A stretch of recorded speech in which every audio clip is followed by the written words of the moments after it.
Hey everybody, how's it going?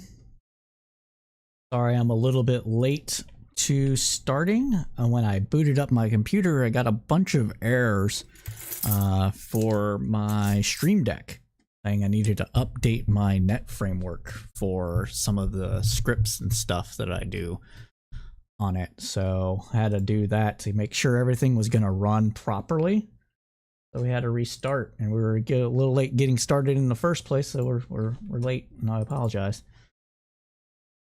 So I still got to get set up a little bit because of the restart, just to make sure I have all the videos open and stuff. I think there's only one video we're sharing today, so it's going to be mostly a talking head video, talking head stream. Hopefully that's all right with y'all. We usually try to keep it fun and light, so shouldn't be too bad. Yeah, it's going to just be the news of the weird today on this one. So, got some interesting stuff for. So, let me get my chat up and running here so I can get y'all's comments up on the screen when you guys inundate me with them. So, just got to do a test really quick on this ad, and we're good to go. Okay, so welcome everybody. This is the Crowdsourced Politics News Roundup. I am your host and moderator, Cypher, also known as Anthony. You guys can have my real name. I am an easy person to find, so if you want to dox me, go ahead. I don't give a fuck. Don't do it, because that makes you an asshole, but no skin off my teeth if you do. There we go. I think, oh, there we go. There we go. There we go. Need to do the, actually, I'm gonna do a autofocus here. Turn it up a little bit. All right. Anyways, so we got a lot of stuff coming for you. We got some gay furry stuff. We got some Biden stuff. We're going to talk about threads and the metaverse, or not the metaverse, the Fediverse. What that means, how this is going to work if you don't know, that sort of stuff. And we got some other things we're going to cover and whatnot, so we're going to get into it. But before we get into that, we're going to do some housekeeping. So if you follow me on Twitter, or follow me on Threads now, once I get that up and running, get the bots going and all that stuff over there, once I get a little bit of figured out, we'll be up and running on Threads as well, because everybody's just looking for the new Twitter, man. It really is. Twitter is dog shit right now. Even if it wasn't for all the lack of moderation, and I know there are people that watch this show that really don't like moderation whatsoever, but a lot of people do. They don't like getting harassed online, and so Twitter doesn't really capture the harassment much anymore. Doesn't do much to prevent that. Everybody's looking for an alternative to Twitter, and Meta is jumping on that due to the rate limits. So we'll see how that goes, see if they have anything set up, see if the APIs are open, etc. And we'll be over there too. But we'll talk about it. We'll talk about it, man. But again, like I said, some house cleaning stuff. So got distracted. The whole thing that we're doing this week is we were in a debate or discussion last night about xenophobia and free speech over on Lee the Water Kai's channel. So if you don't follow Lee the Water Kai, he puts on some good stuff. So I suggest you all give him a follow. I will actually, let me go ahead and just see if he is. Let me get him up now. Let me get his link here so that we can get it up on stream so y'all can see this and prevent it. But we were on his show last night. We did a discussion over there. It was good stuff. Really enjoyed it, to be honest with y'all. It was really good. Close that, yeah. So this is said link. So go ahead and give him a follow, please, for us, because we consider him to be good people. We're going to be on his show as often as we can. So go ahead and give him a like over at Twitter, or Twitch rather, at twitch.tv/LeeTheWaterKai. So please do that. Real appreciate you if you do that, because he puts on good panels. He does moderation fairly well, even though it was a little chaotic last night due to some technical difficulties, but he does good work. So give him that. Speaking of other debates, though, we are going to be on Modern Day Debates this Saturday at 8 p.m. Eastern Standard Time in a 2v2 debate on gender. Assuming that the program still happens, that James, the host of Modern Day Debates, is able to find me a partner should the one person that he picked has to bow out due to other commitments. That will be this Saturday at 8 p.m. Eastern Standard Time. If you haven't been or seen a Modern Day Debates panel, it is loosely moderated. It is loose Oxford style, where you get an opening. Each person gets an opening statement, generally speaking, anywhere from 4 to 7 minutes for an opener. Some people cut it really short to get into the meat of it to make it more entertaining. I like to do a bit more of a bigger opener so that people understand my position right away. And then you debate for about an hour and a half and answer questions from the audience. So again, good stuff for us. Roughly 5,000 people or so watch those on a regular basis, with some of the bigger names that come on there, some of the bigger topics that people really are interested in. It can get up to like 30,000, 100,000 plus views. So we're going to try to be making the debate rounds more often. And James has very graciously of him reached out to me again to be on them, and we'll be there next Saturday. So again, Modern Day Debates, 8 p.m. Eastern Standard Time. We will be streaming it as well, but I have to figure out the setup a bit. Might be a little wonky because it is done on Zoom, so it's a little harder to get that going. But we'll be doing a co-stream of that. We'll appreciate you if you watch on our show. We'll doubly appreciate you if you go on to Modern Day Debates and give us some shout outs and say, hey, I like this person. They do good work. They do good debates. They're good faith. And, you know, brawl with the people in there a little bit, drum up some support. That would be really helpful for us as well. So be sure to check that out this Saturday. We are still on schedule so far to release a essay the end of next week, or just the beginning of the week after. So we're talking around between the 15th and like the 18th or so. We'll be releasing hopefully a video essay, about an hour, video essay / podcast, about an hour on artificial intelligence. So be sure to look out for that. And if it doesn't happen, we'll let you know well ahead of time. Probably let you know next Thursday during our program. If it's not going to be that weekend, that it's pushed back, but we're still on track for that, and it should be a good video essay, good podcast episode. But with all that, everybody, let's go ahead and get into the meat of the show, get into crowdsourced politics, proper the news roundup. Let's get to it. Whoops, videos. Yeah.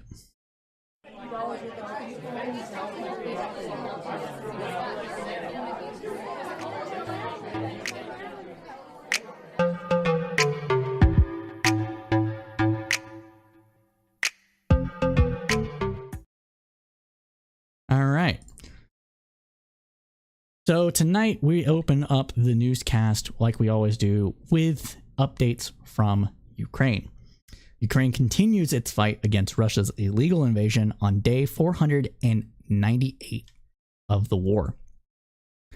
President Joe Biden told Sweden's prime minister yesterday that he is looking forward to the country's stalled NATO membership bid winning final approval as the Western Alliance prepares for next week's summit.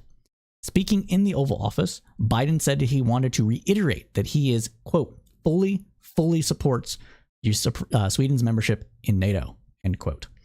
Biden added that he was anxiously looking forward to the bid being ratified. Turkish President Recep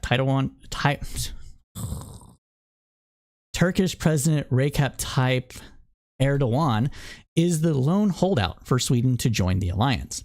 He has labeled Sweden's alleged inaction against Islamophobia as one of Turkey's red line items. Alleged Islamophobia is only one of the hurdles standing in Sweden's way in joining NATO. Erdogan has also expressed concern about claims that Stockholm refuses to turn over alleged terrorists from the Kurdish Workers' Party. The party is a Kurdish militant political organization that mostly operates in southeastern Turkey and northern Iraq. The group has been outlawed in Turkey, and Erdogan criticized Sweden's alleged relaxed state against taking action towards the group that Turkey deems to harbor terrorists. And they kind of do. This isn't a this every one man's terrorist is another man's freedom fighter situation. That's what's going on here. But they do target civilians, and they have the YPG specifically has targeted civilians and done political assassinations and assassination attempts against Turkish officials. So this isn't really out of the realm of possibilities here. That's what's going on. It's pretty par for the course what's been going on with the Kurdish militant group, the Kurdish Workers' Party here. So this isn't without merit, if we want to say. Now, the group has been outlawed in Turkey, and Erdogan criticized Sweden's allegedly relaxed state against taking action towards the group that Turkey deems to harbor terrorists, as we previously said. Erdogan went on to make it clear that he would not ratify Sweden's NATO application until the nation took action against terrorists and Islamophobia.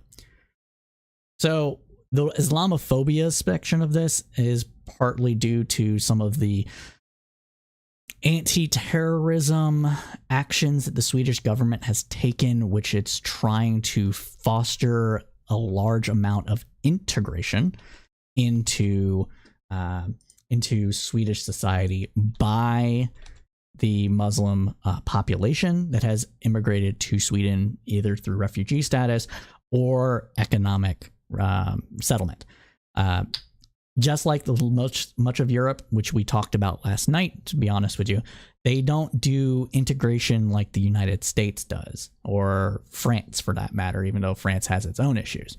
A lot of times Europe tries to do like this kind of half-assed salad bowl kind of method of integrating, where they kind of just keep things, or not even salad bowl. Actually, it would be like a dinner plate. You kind of like your mashed potatoes are on one side, but they can't touch the other side kind of thing, right? But everything works together for a full meal. It's kind of strange. It's not a melting pot. It's not a tossed salad, so to speak.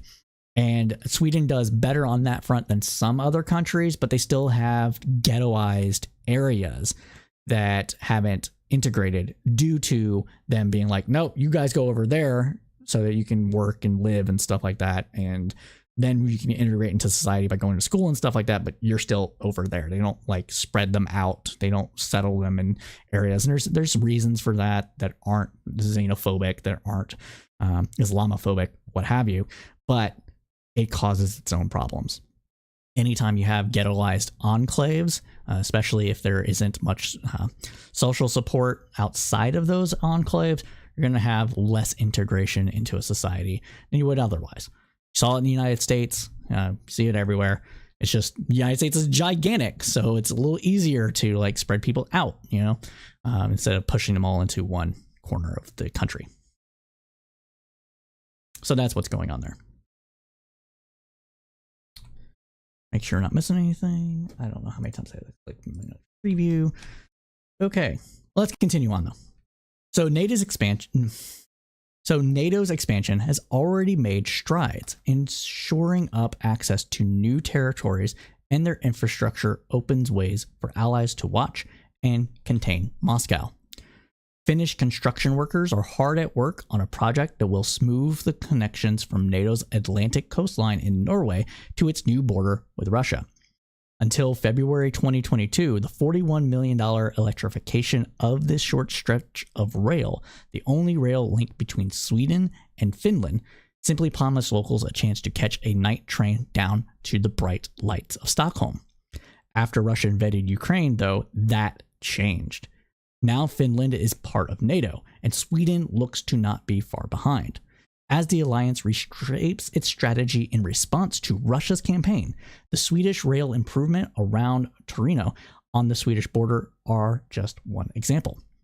Due for completion next year, they will make it easier for allies to send reinforcements and equipment from across the Atlantic to a city just an hour's drive from the Russian border, and 7 hours from Russia's nuclear bastion and military bases in the Kola Peninsula. It's an unprecedented chance to treat the whole of Northwest Europe as one block. Nearly 24 diplomats and military and security experts told Reuters.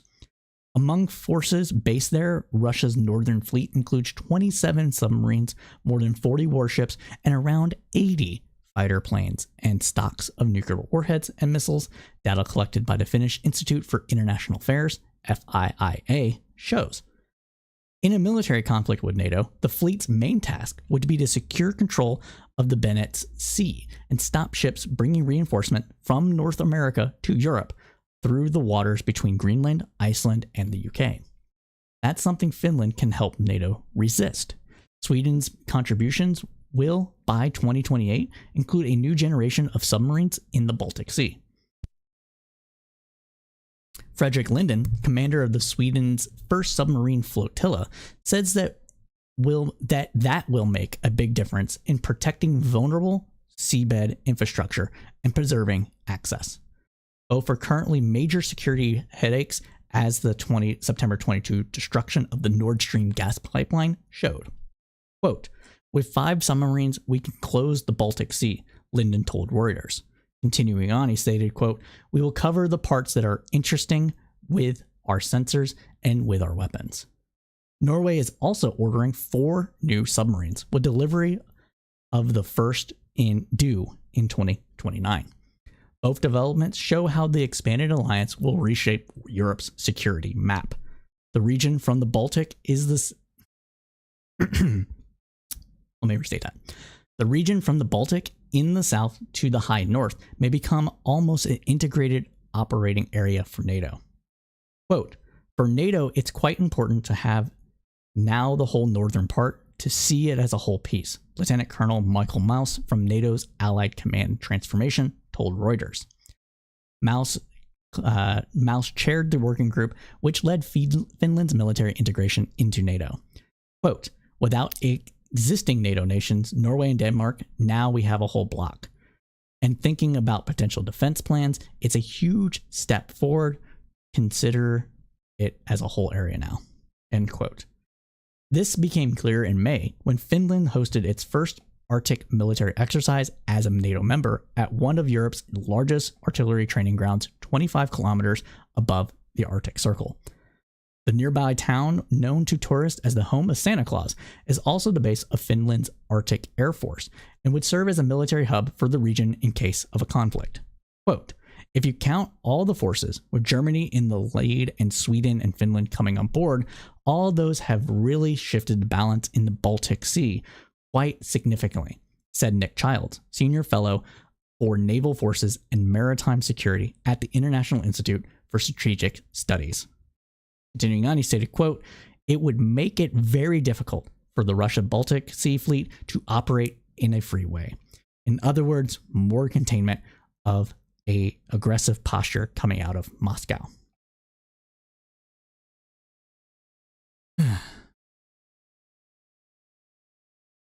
But that, my friends, that concludes this segment of the News Roundup. Let us go ahead and just continue on. Now we're going to talk about some US politics coming out of the House. And a budget deadline is fast approaching. It feels like deja vu. We just got over a hump of the debt ceiling, and now we have another deadline. What's this about? Let's go ahead and talk about it. So House GOP leaders return to Washington next week with one major item on the summer docket, moving 12 appropriation bills to the Senate and putting pressure on the upper chamber Democrats to swallow some Republican priorities. The House will be in session for a few weeks before a break until September 12th, when they will be consumed with trying to avoid government shutdown. Yet, the GOP conference is sharply divided in its approach to 2024 spending, pitting centrist and leadership allies against conservative hardliners who are demanding deep cuts. The dynamic set the stage for a punishing July for McCarthy and Republican leaders. They are racing to win over conservative holdouts and move the spending bills with just a razor-thin majority that allows little room for deflections.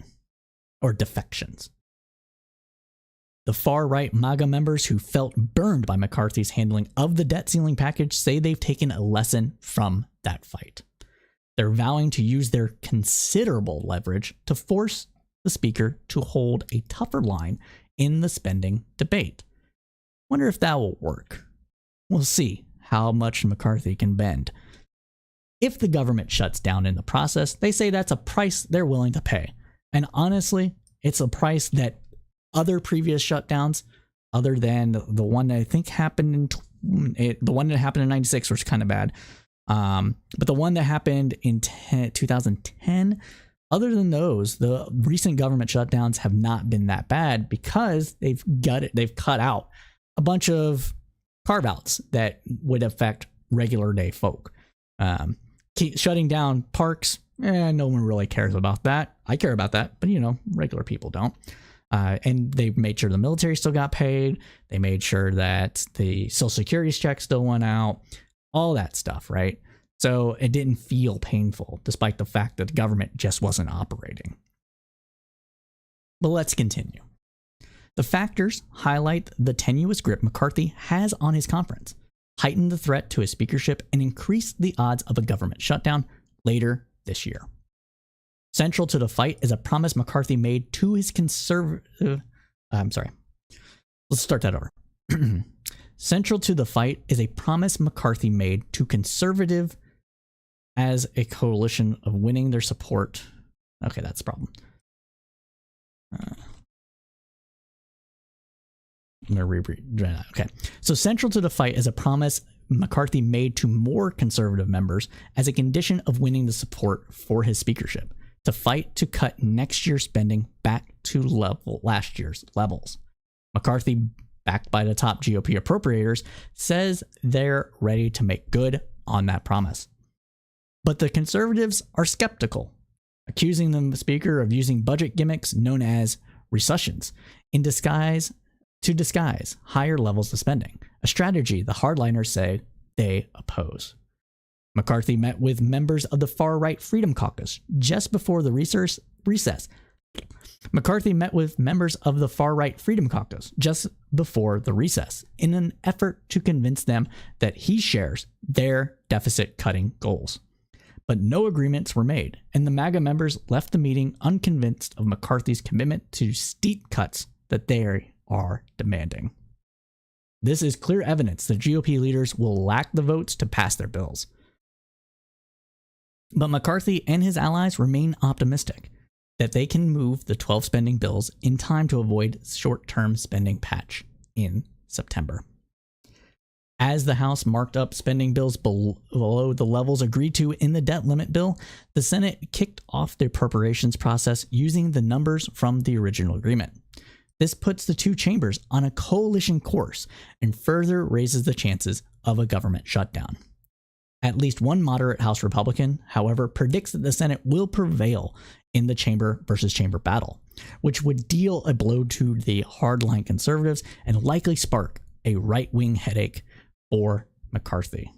Quote, "When it's all said and done, you're going to end up with the debt ceiling agreement," Representative Don Bacon of Nebraska told The Hill late last month. Continuing on, he stated, quote, "Because the Senate's not going to go more conservative, and we're not going to let them spend more." End quote. Upping the pressure another notch, the debt limit deals struck by Biden and McCarthy include a provision that incentivizes Congress to pass all 12 appropriation bills. If the measures aren't approved by January 1st of 2024, government spending will be cut by 1% across the board. So again, that's like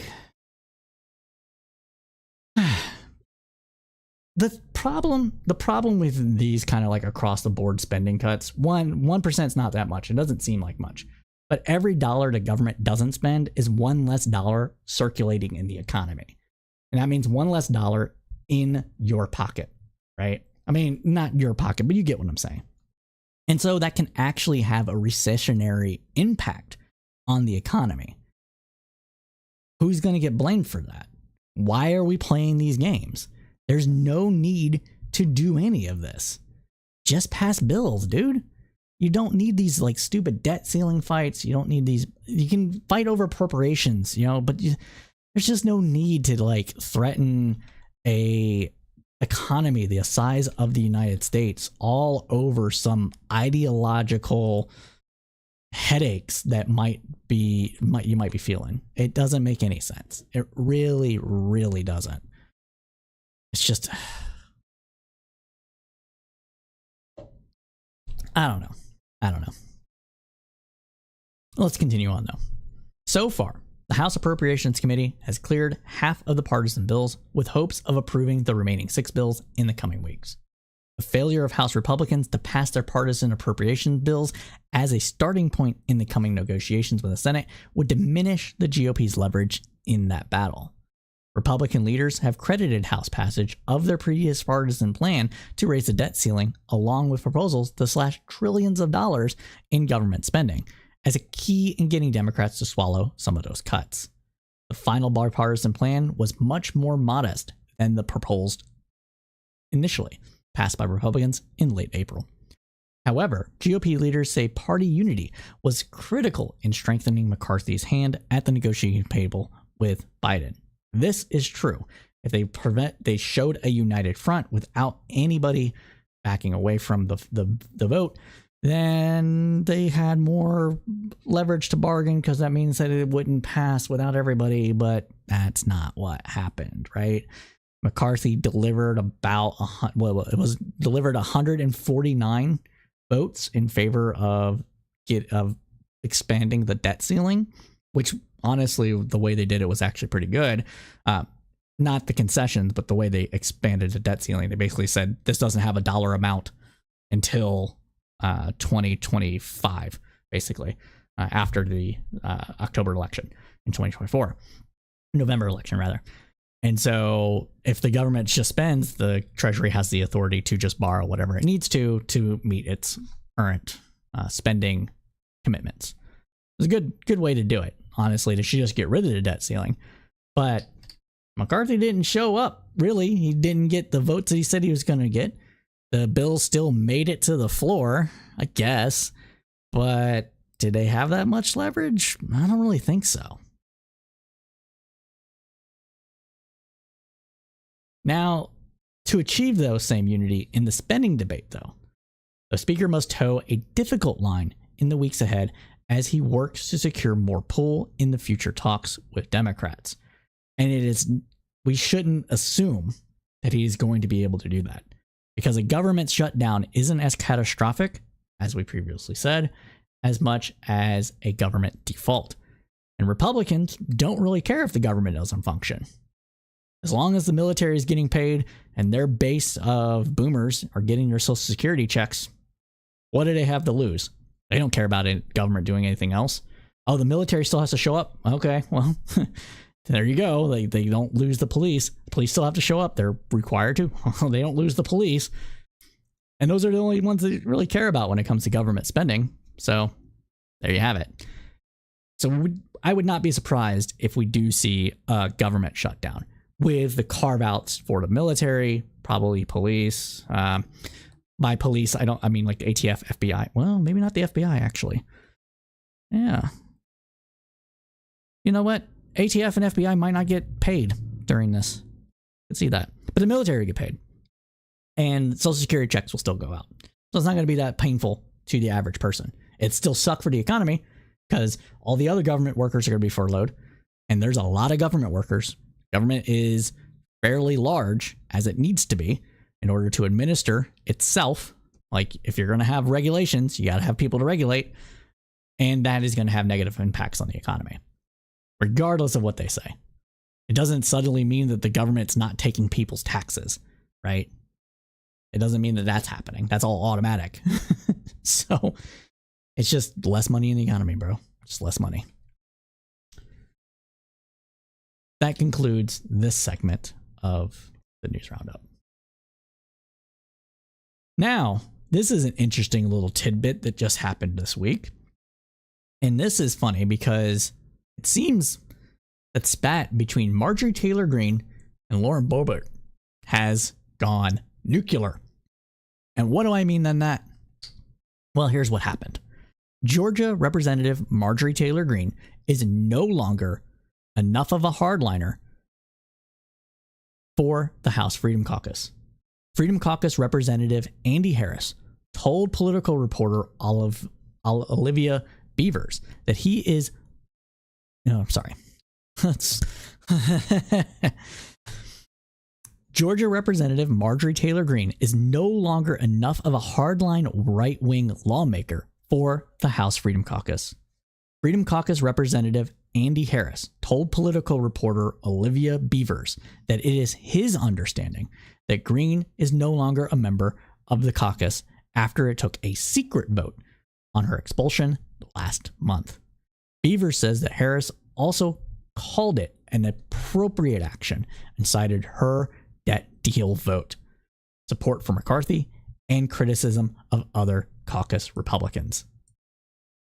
Other Freedom Caucus Republicans. What do they mean by that? Well, Boebert, Freedom Caucus.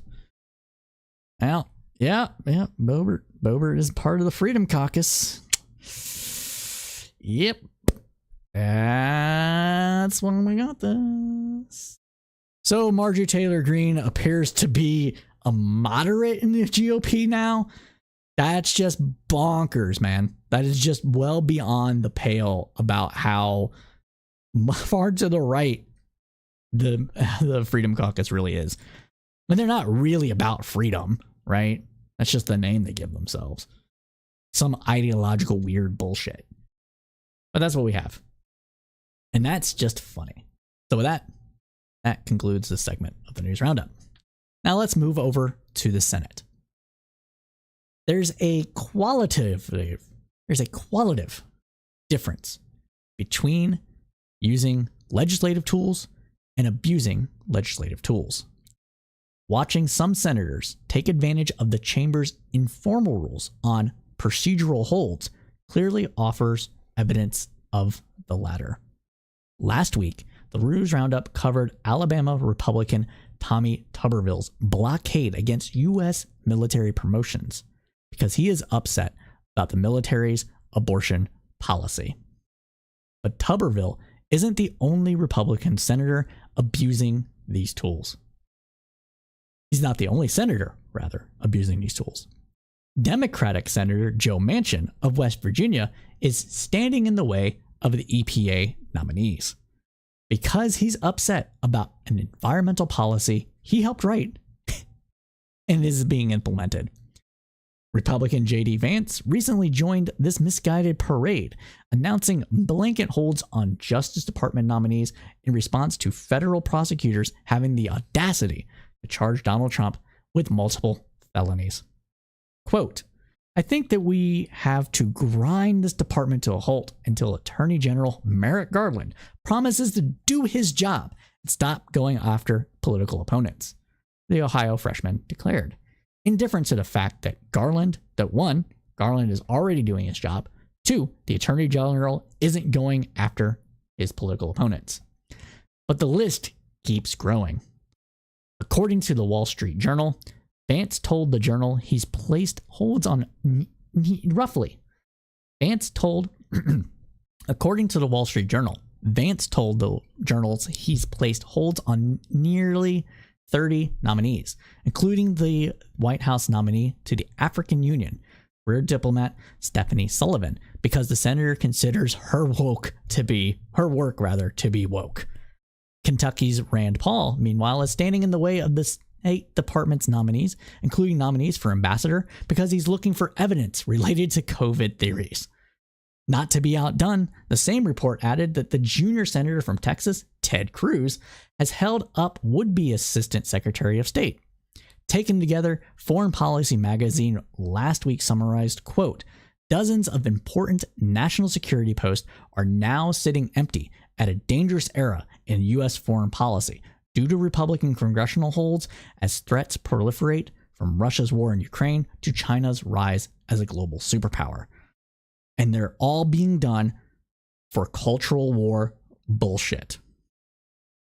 It used to be that the politics stopped at the water's edge, but now they're trying to use everything in their toolbox to go after these nominees in order to try to wrangle concessions out of the White House. It didn't work when it was done with Trump, when some nominees for Trump were slow walked due to I don't know if it was all cultural stuff. Can't really remember if it was all cultural stuff with Trump, but when there was disagreement over that. And it's not going to work here because you can just have acting secretaries and acting undersecretaries and acting under secretaries, yada, yada, and so on and so forth. Now, that does have ramifications. It does cause problems. It makes it less likely that their counterparts will work with them because, well, I can't trust you'll be here tomorrow if you're not nominated and gone through your procedures. But it's not going to really work because all they have to do is show that paper signed by Biden. Like, Biden gave me authority, so I have it. But it does show indifference to foreign policy and shows more credence to cultural war bullshit that is happening within the United States. Continuing on, though, as a recent Washington Post editorial explained, quote, holds cannot ultimately stop confirmations, but breaking through them requires significant and valuable Senate floor time, typically 2 or 3 days per nomination. The reason being that this has slowed down effects is that it makes everything else slow. Puts everything else on hold while these breaking through these pro forma exercises where the politician can get up on the soapbox at the gavel and be like, you are not going to pass because I can't do whatever from whatever. I don't know why I sounded like that, but you get what I'm saying. You shall not pass because I am mad, basically, is what we have going on here. But again, it's going to happen eventually. But in the meantime, everything else is brought to a crawl. And, well, if the government's not passing stuff, that's just one thing the Republicans be like, we stopped all this bullshit. So, yeah. Now, given the number of nominees conservative senators are now holding up, we're talking about a confirmation process that should take hours, but which would instead take several months. The obvious solution would be for senators to be simply more responsible. If that's not going to happen, and consequential abuses are going to become more common, it's time for a larger conversation about reforming the way the chamber does business, which I have been promoting for a long time. Get rid of the filibuster, okay? Or if you're not going to get rid of the filibuster because it makes people want to compromise, which I don't think it does. Hey, guess what, guys? It doesn't work that way. I know, shocker.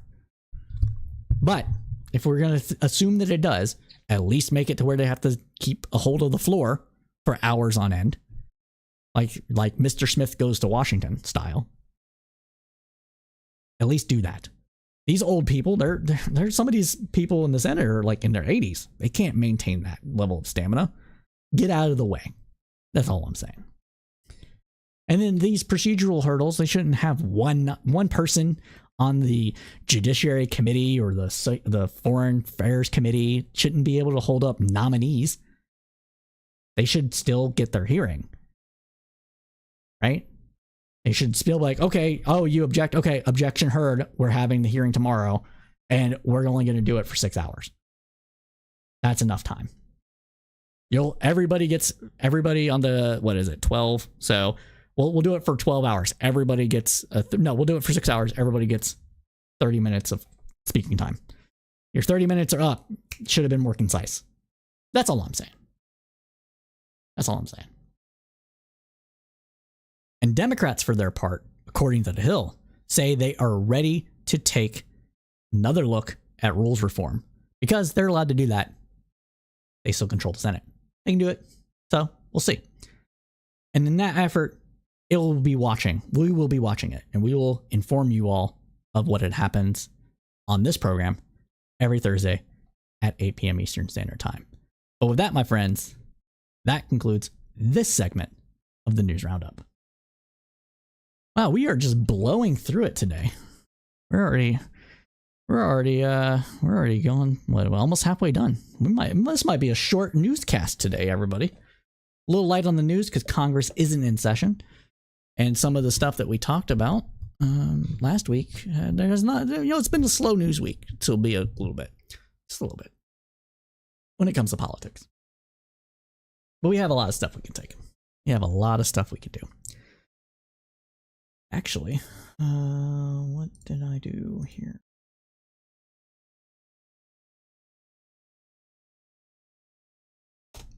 I actually have a new one. Item.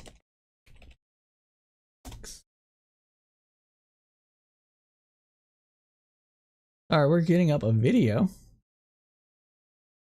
No, I want it in my history. How? History. Search history. No.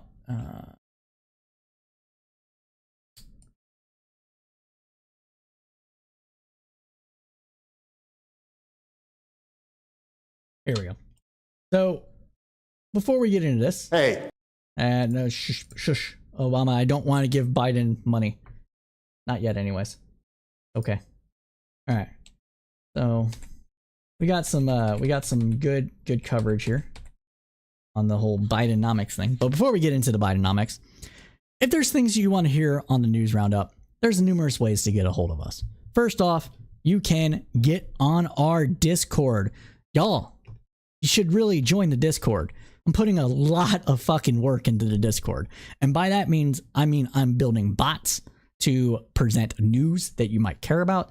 I have bots going on to inform you when we're live for specific kind of programs. We're going to be doing that soon once I get them working out more. We have we have the Associated Press being cross-linked from Twitter into the Discord so that you can get some news that way. And we're going to be able to have more feeds once I get this going to where you can be like, oh, I want to know about environmental news. And we'll have an environmental news feed. Oh, I want to know about foreign policy, foreign affairs, foreign stuff, geopolitics. We'll have a news feed for that. We'll be curating. We'll be ever so slightly curating various news feeds so you can get your news all in one place and then talk to other people that you like. That you watch me. You can talk to me on the Discord about all the stuff that is happening in the world on our Discord. It is where we also host our debates. It's where you can come on the Discord right now. You can join it right now, everybody. And you can talk to me. That's what we're doing in there. We are doing all that kind of stuff with our Discord. And we're setting up a forum on there. We're doing a lot of stuff. So that's the best way to get a hold of us for right now. It is probably the best way to get a hold of us forever, especially since we're doing more to make the Discord a more hospitable place for y'all. But those are the kind of things that we're doing. Okay. Now, if you still use the Bird app, you can, of course, get a hold of me at crowdsourcepoll on Twitter. I think Twitter is basically dying. I think everybody's basically on the same page there, but you can still reach out to me on Twitter. We do have a Mastodon link. So we're on Mastodon at CSP Cypher at federated.press. Pretty easy to find us there, where I'm using that a bit more now, but you know what? We're going to have a Threads. We'll have a Threads too. That just started. We'll be talking about that later in the program. And of course, you can reach us out or on Facebook at Facebook/Crowdsource Tribune, and for the group, Facebook/group/the comments. So there's a bunch of ways you can get a hold of us. Discord's probably the best. Discord is the best way to get a hold. I have that on my phone. I'm there looking up at updates, posting updates about the community and things that we're doing, contests, etc., on the Discord. So that's probably the best way to get. That is the best way. Get a hold, but those other options are available. So again, if that's what you prefer, if you prefer to use Threads, Twitter, Mastodon, what have you, there are ways to get a hold of us. But yeah, let's continue on though now with the newscast, and let us go over to what is this Bidenomics. We're just gonna watch a little bit of this, okay, a little bit. What is this going? What's going on here? Well, let's let Biden talk about it, all right? I have no idea where I just clipped this at. We're going to watch, though. 9 in the world. China decades ago was number 8 in the world. Now it's number 2 in the world. And other nations are closing in fast. We used to have the best infrastructure in the world, roads, bridges, etc. Then we fell to rated 13th best in investment in infrastructure. So this is his remarks from last week about the Biden economy and what Bidenomics means, getting ahead of Republicans on this one. And he, in this clip here we're at, he is basically looking at where America used to be and talking about making America great again. MAGA blue, though. MAGA blue. You know, actually making America better. Build back better kind of stuff, you know. Build up something strong. And he's talking about why we've fallen and what to do about it. 2 to 13. How can you have the best economy in the world without the best infrastructure in the world? Infrastructure is How do you get product based. from one place to another? I was out in Pittsburgh recently, the city of bridges. Bridges collapsing all over the nation. Seen on television, railroad bridges collapsing. Bidenomics, we're turning this around. We're supporting targeted investments. This is Strengthening true. America's economic security, our national security, our energy security, and our climate security. Yeah, Biden. I designed and we signed a bipartisan infrastructure law. It's already announced, and I heard some of the speakers before touting some of it. It's already announced 35,000 projects across the country. Think of it this way. 35,000 projects across the country that haven't started yet. No, well, not all of them have started. That's what I should say. Some of them have started. Some of them are going to be starting a little later this year, especially in the South. It's summertime. It's too fucking hot to start some of this stuff. They work really early in the morning and late at night, but it's still like not, in Texas last night. I think it was like 97 degrees at 10 p.m. So yeah, it gets pretty fucking hot. So some of that stuff will be pushed out, but a lot of it's going to be happening next year. So there you go. Nearly a century ago, Franklin Roosevelt's Rural Electrification Act, rural electrification, brought electricity to millions of Americans in rural America. 70 years ago, Dwight Eisenhower launched the Interstate Highway System, the largest infrastructure project to date in history. That's what the bipartisan infrastructure law does. Yep. Will be for our kids and grandkids, only bigger. Just last week, we announced our plan to bring affordable high-speed internet to end the decade of unaffordable and inaccessible internet to every home in America, every small business in America. So this is basically the Rural Electrification Act, but for the internet. There was a broadband one done in the early 2000s, I want to say. Don't quote me on that, but there was a broadband one done. But we're beyond broadband. We want high speed. We want that synchronous. We want that synchronous full gig internet to be able to run our businesses and connected Internet of Things and make our production better, especially on farms. Internet of Things is huge, but it requires good internet to be able to pinpoint every little thing, microscopic worm and like water content on the field, and how you can see if your irrigation system is working properly. You need good internet. And that is what this is going to be doing. To no one's surprise. All right, because it gave me the ad, because YouTube is doing that now. I'll probably actually end up paying for YouTube, to be honest. We're going to go back now. We're going to go back now to the actual roundup. We're going to talk about Biden embracing the Bidenomics, like we just heard. So let's get into it. The White House is going all in on Bidenomics, branded as the 2024 election site. Okay, I need to reread that. Let's get into the meat of it now, though, after we listen to Biden talk a bit. So the White House is going all in, as we just heard, on Bidenomics. As the 2024 election cycle heats up, this is what he's going to be running on, and it's not a bad thing to do from a strategic standpoint. President Joe Biden took his economic philosophy on the road with a speech last Wednesday at the old post office building in downtown Chicago. Quote, "The trickle-down approach failed the middle class," Biden said. It failed the middle class, Biden said. It failed America. The president's economic philosophy emphasizes building the economy from the middle out, bottom up.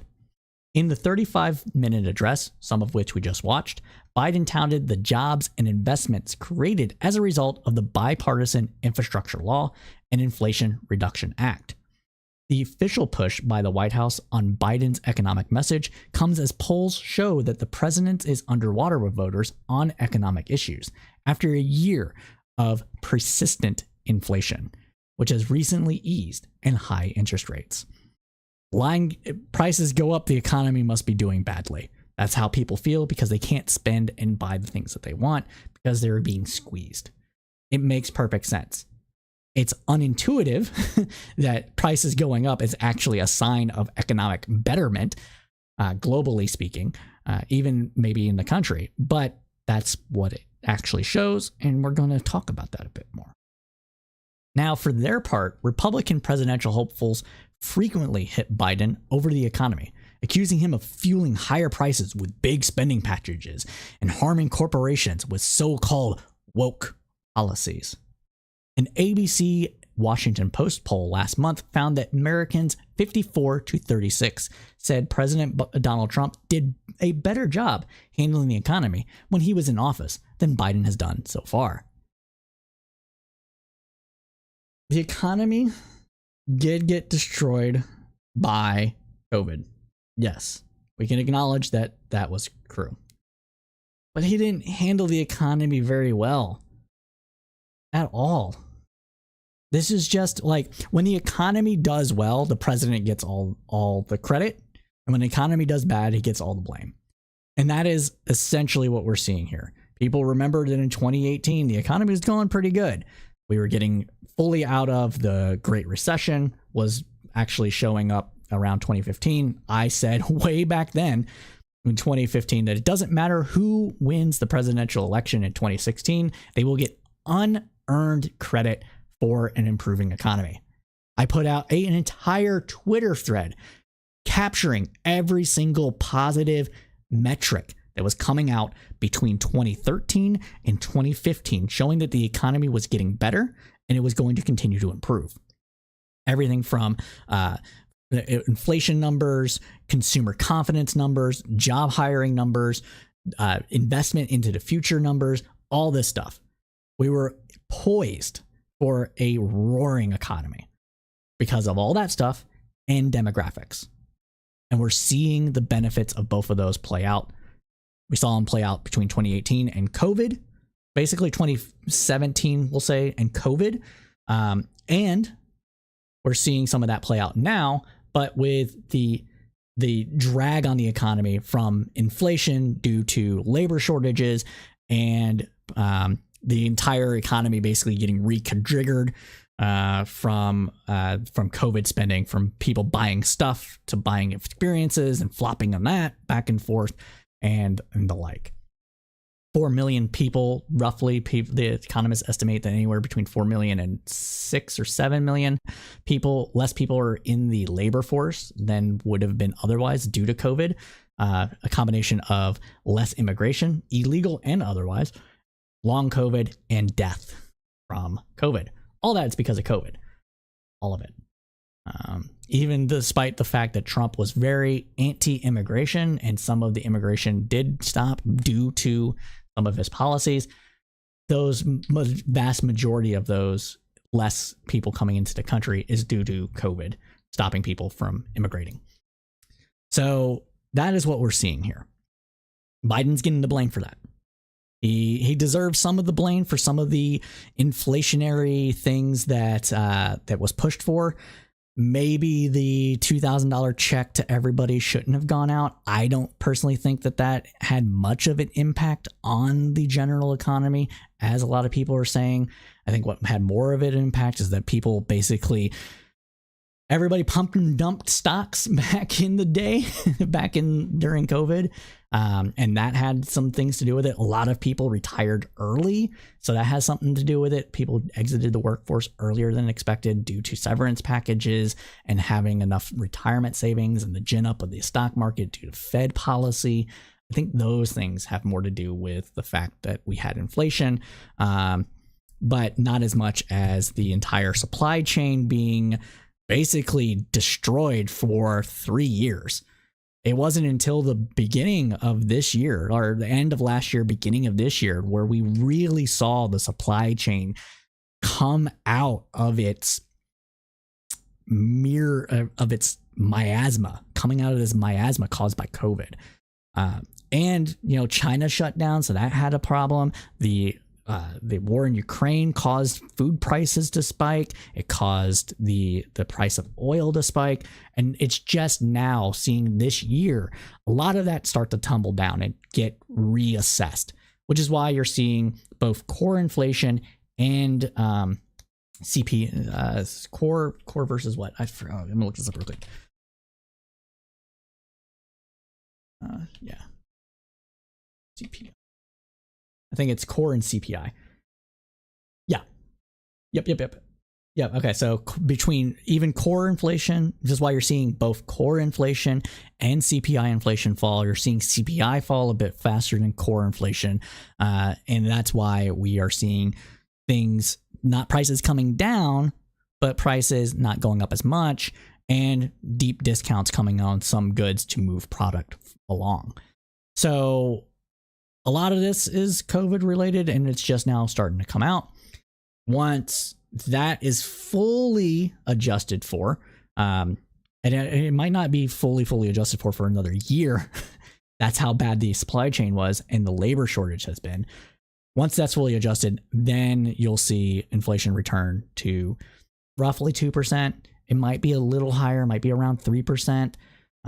We'll say 2 to 4%. We'll say in that range, and that could persist for a couple of years. But once everything is finally resolved, and that's not going to be any policy the government does. Once that's finally resolved, though, we're golden.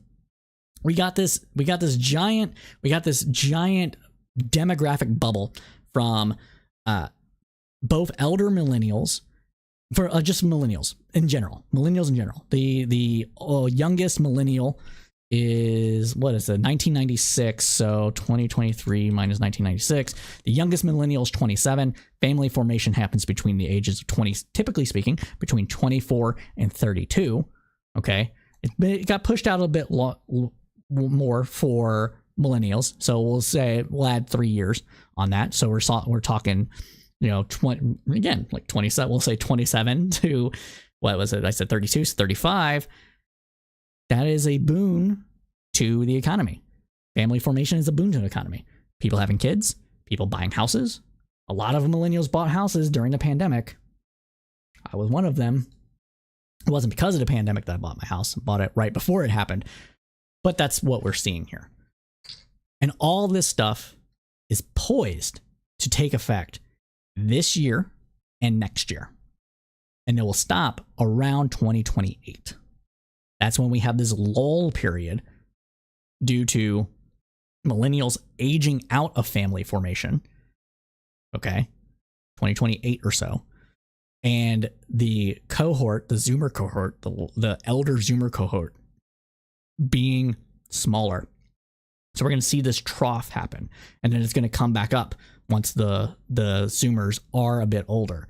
We're talking between the ages of, we're talking when the youngest Zoomer is 2000, the youngest Zoomer, I think it goes to 2010. So we're talking when the youngest Zoomer is 2030. So when the youngest Zoomer is 20. Yeah. When the youngest Zoomer is about 20 is when the trough ends. 2022 or so. So between 2030 and 2032 is when we'll see another slight rise in spending. But it's not going to counter the deep cuts of spending from boomers and elder Gen Xers leaving the workforce and leaving life, basically. So times ahead are a little bit rough. They're going to get rough around that time, but they're not going to be dire. A lot of millennials were like just wrapped up in all this like crisis after crisis after crisis after crisis. Like COVID was a crisis, right? Absent another giant crisis, absent another one of those, things won't be too bad. Knock on wood, things won't be too bad. But I hope that puts things in perspective. I am sorry, West Dude. I did not see in your comments. Let's see. Let me see. Yesterday. Okay, so let's get to these comments and then I'll continue on with the cast. So yesterday's Biden, that's not legible. So I'll just read it. Yesterday, the Biden admin submitted an intent to appeal the Louisiana federal court judge for them to stop asking for Facebook metadata, Twitter, etc. to censor speech that is not in relation to national security or cybersecurity concern. They cited their need to curb misinformation and disinformation. We're covering that a little later. Okay, cool. Long live, yes, West Dude. I see that. Yeah, the West Dude. Long live GameStop. A lot of people made a bunch of money on GameStop. Looking forward to the movie on it, honestly. Pause the shutdown for COVID, but not COVID itself. Then there's the population crash to take into account. Yeah, yep, we're all on the same page, West Dude. Appreciate you swinging by. All right, but let us continue on, though. So continuing on, Biden on Wednesday largely focused on positive economic news, touting the unemployment rate hitting a historic low earlier this year and a cooling in inflation, though prices remain higher than they were when he entered office. Quote, bringing down inflation remains one of my top priorities, Biden said on Wednesday. He said that his attempts to bring down prescription drug costs and eliminate junk fees are two examples of providing Americans with more financial breathing room, which is true. Junk fees on a bunch of stuff raises prices. Tackling those and making companies actually be honest about their prices can let market forces actually work to the favor of lowering prices by being honest in pricing. And so this is another way to possibly tackle inflation from an indirect angle on that as well. Continuing on, the administration recently been buoyed. Continuing on, the administration has recently been buoyed by a May jobs report that showed payroll grew by 339,000 jobs, beating expectations. Again, the economy is still growing. Okay, it's growing weirdly, and it's patchy in places. There's a lot of new tech jobs coming out due to the AI revolution, but there's like some places in the country that still have high unemployment. Well, higher unemployment. I shouldn't say high unemployment. And it's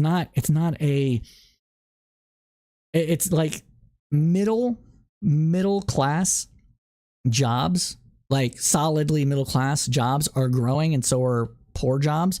The top end jobs are growing, but everything is just, it's not in the same, it's not the K curve anymore. It's not where you have this bifurcated, like the rich and upper middle class is just going gangbusters and the poor people or in lower middle class are just suffering. That's not the case anymore. We saw that recover, but it's still not even across the country.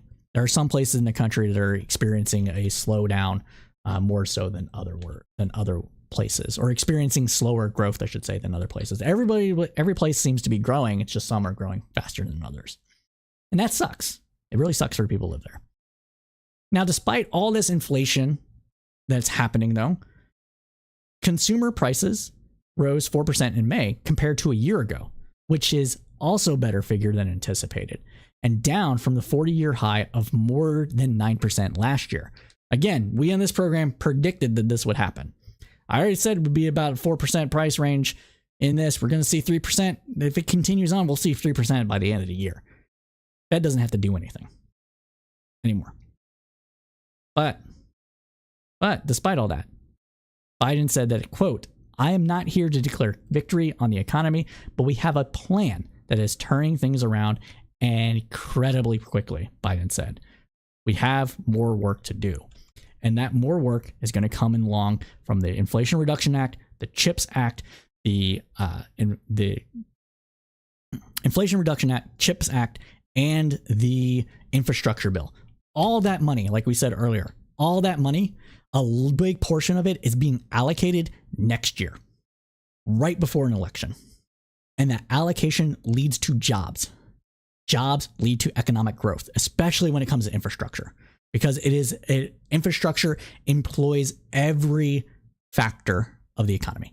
It employs the lowest level worker, and it employs all the way up to the high paid engineers to create these bridges, to fix these bridges, to create cell phone towers, to put up cell phone towers, to provide high internet coverage, to providing laying lines to provide internet coverage with the internet, the rural internetification part of the Inflation Reduction Act and the infrastructure bill. All that's being done. The Inflation Reduction Act is going to be plowing money into high technological jobs when it comes to green energy and gray energy, so energy reducing carbon emissions from current energy productions. That is in the Inflation Reduction Act. That will also help fight inflation cost when it comes to energy production, because we need more energy production in the country because we're still growing. We still have a growing population. Places need more energy, especially in the South with how hot it is in the summer. The tax credits for solar and electric cars are going to cause people like myself and other people of means to buy those, which is going to employ other people. It's also going to reduce carbon emissions. All this stuff is coming out later this year and into next year. And if you think that job growth is going to slow, I don't think it is. I really don't. Absent, again, another catastrophe. Absent a catastrophe, knock on wood, pray to your God that another catastrophe doesn't happen, because this is going to be good. It is going to be good for people. If you make right now $50,000 this year as an entry-level position, next year you will be seeing a relatively high pay increase, especially if you change jobs. If you change employers, I should say. If you make lower than that, you will be able to use your current skill set to go to infrastructure building and things like that and get a better paying job that way. This is going to be good. This is going to be good. I have no reason to believe that we're going to see a recession that actually impacts people. We could. It's still a small possibility. I don't think it's going to happen. I'm leaning toward it not happening. But there is still a possibility that we see a minor recession happen at the end of the year. But I don't see it. I really don't. But with that, my friends, that concludes this segment of the News Roundup.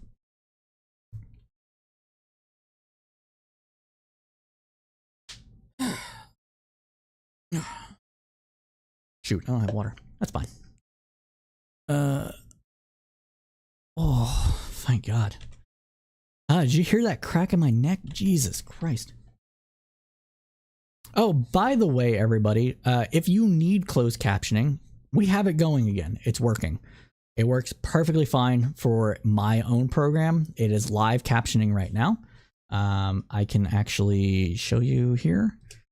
Let's go over to this web video. I just want to show this off really quick so that we can see this. Scenes, tools, closed captioning experiment. No, not that one. Closed captions. But you can see that it's actually doing pretty well getting this transcript. So it's working right now. It should be there. So if you need it or if it's helpful to you, feel free to turn it on. I just wanted to show that up real quick. All right, but let us continue on with the news program. All right, let us continue on with this stuff. And let's make sure I didn't miss any followers, because sometimes I miss followers when I'm riffing and raffing. And I don't have the thing up because I'm stupid. Let's see. Who did we get any followers from this stream? Bloop, bloop, bloop, bloop. Nope, not any from this stream. We got some from yesterday's stream. Good. All right.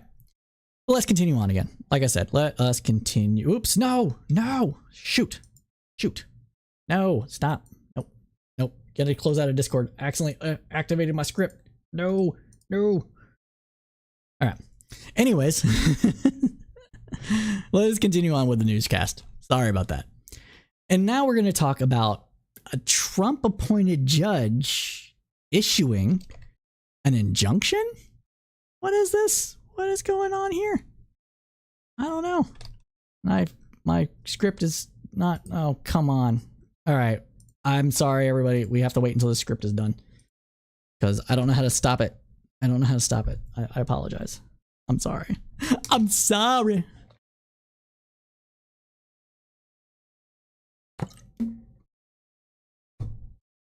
It's almost done.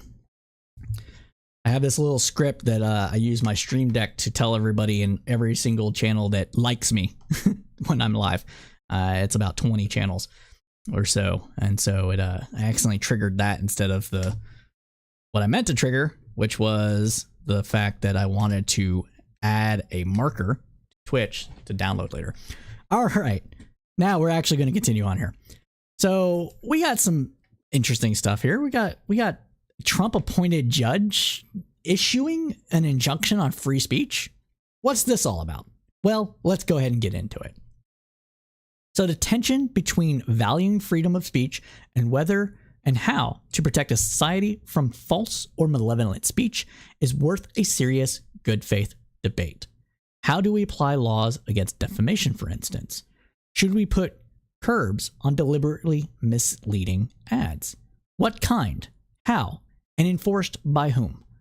What about criminalizing the publication of personal photos of someone else without their consent? So based on analysis from the Washington Post, a federal judge ruling on Independence Day that the government had engaged in an, quote, Orwellian suppression of speech adds theoretical poetry to the whole thing. The reality of the injunction is that a right-wing argument about censorship on platforms like Facebook and Twitter found a remarkably credulous ally. Little encompasses that reality better than the fact that U.S. District Court Judge Terry A. Ducktree used inaccurate information in his argument that the government shouldn't actively seek to limit the spread of inaccurate information. The immediate effect of the injunction is to curtail government interactions with social media companies, among other things. In broad strokes, Dugtree's reasoning is that the government relentlessly pressured Facebook and Twitter to tamp down on what the government insisted was false information. While these alleged efforts began during the Trump administration, Dugtree lays all the blame on the Biden administration. His articulation of the ways the White House engaged in this sort of behavior includes a list of 22 occasions on which staffers pressured these companies. Most of the examples appear to be complaints from former White House staffer Rob Fealty about the speed at which the removal of false information was taking place. But there's also the 22nd example, one of the few in which there is an actual purported threat issued by the White House. Dugtree points to, quote, White House Communications Director Kate Bedingfield's announcement that, quote, the White House is assessing whether social media platforms are legally liable for misinformation spread on their platforms and examining how misinformation fits into the liability protection process offered by Section 230 of the Communications Decency Act. This is mentioned earlier in the ruling, referencing a July 20th, 2021 White House press conference, in which Bedingfield stated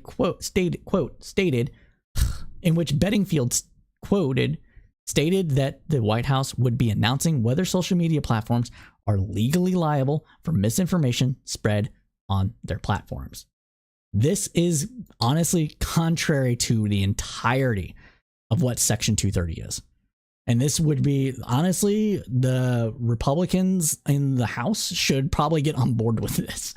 Because it would destroy Section 230. It wouldn't fix their issue with social media platforms, but if they want to see Section 230 gotten rid of, this is how you do it. However, though, there doesn't appear to have been any such news conference. There are reports of Bedingfield saying that social media companies should be held accountable if they share misinformation during an interview on MSNBC's Morning Joe. Bedingfield was asked whether there might be a review of the company's protection under Section 230 of the Communications Decency Act, and she said that the White House was, quote, reviewing that. Daughtry's presentation suggested the White House was proactively considering retribution for social media activity, one of the only such instances in his ruling. The quote seems to be invented, though out of whole cloth. In the abstract, this is a shocking mistake. In the context of the ruling overall, though, it makes sense. This is a document that takes seriously the complaints of defendant Jim Hoft of the conspiracy website Gateway Pundit. Like all Americans, Hoft has the right to say what he wants, but he and his website offer numerous examples of careless, dishonest claims that might be good for engagement but hardly reflect well on the platforms that carry them. The lawsuit notes that Hoft's Twitter account was permanently banned in February of 2021 after it posted, quote, video footage from security cameras in Detroit, Michigan from election night 2020, which showed 2 delivery vans driving to a building at 3:30 in the morning with boxes, and which alleged to contain election ballots. The issue wasn't that Hoft shared the video.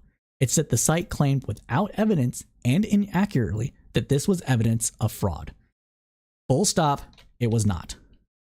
No fraud participated in this. This is just an outright insinuated fabrication of mishandling of an election. That's what it is. Now, the defendants in the case include a wide array of government actors that allow the plaintiffs to accrue a great mountain of examples of pressure being applied. It worked on Daughtry, with sporadic incidents across months being presented as an unwavering efforts by the government. He rejects the idea that social media companies might sincerely want to protect their reputations by uprooting false claims after being spooked by the backlash when their platforms were used for rampant abuse and misinformation during the 2016 election cycle. And this was a very much a true thing. Say what you want about whatever interference Russia actually did, but there are disinformation actors all across social media platforms, especially on Twitter, because Twitter is very quick, gives you the dopamine hits all the time. Facebook does it too, but Facebook is just built a little differently. So your feed is more in line with what you follow rather than just what you might want to follow, right? So it's a little bit different, right? And that's all over the place. It was all over the place. It's still all over the place. It is a problem. It is a problem. Okay? Whether the government can get involved in that problem or not, that is a separate discussion, which we're kind of having right now. But the fact that it is a problem is 100% factual. This isn't a matter of just, oh, people are stupid, so they'll just be stupid. No. This is rank manipulation on a massive scale using sort of techniques garnered by decades of marketing and propaganda, military stuff going around, the CIA, Mockingbird, etc. Like, this is a problem. To say otherwise is to deny reality. Okay? Something has to be done about it. What gets done about it, we can debate. But don't piss on my face and tell me it's raining, okay? This is a issue. But continuing on. The websites in question might sincerely desire not to be vectors for false claims about a disease that was killing thousands of people a day. There is no question that government suppression of speech that conflicts with its preferred line of argument is dangerous. Daughtry writes, quote, "The present case arguably involves the most massive attack against free speech in the United States' history. The present case, however, is really a number of cases conflated into one. He admits only in passing that freedom of speech is subject to, quote, well-known exceptions that include incitement and, in certain contexts, the making of false statements. Quote, if the allegations made by plaintiffs are true, the present case arguably involves the most massive attack against free speech in the United States history, the injunction said. In their attempts to suppress alleged disinformation, the federal government, and particularly the defendants named here, are alleged to have blatantly ignored the First Amendment right of free speech." End quote from that judge. Former FBI General Counsel Andrew Weissman pushed back yesterday in an interview on MSNBC. Quote, "Just to be clear, the plaintiffs are the same people who have no problem with banning books in public schools. This really isn't a First Amendment issue. This is a conservative agenda. I think that, as we have talked about, this is one where if you take the politics out of it, this is doing something." Quote, sorry.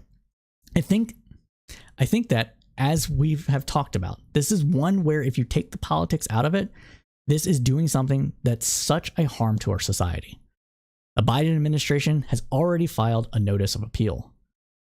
And we'll keep you posted on this case, which is very likely to end up in the Supreme Court. With all that said here,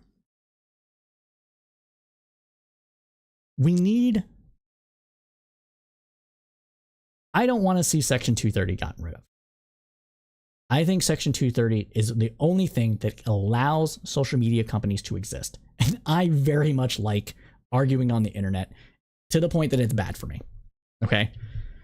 It is a problem for me.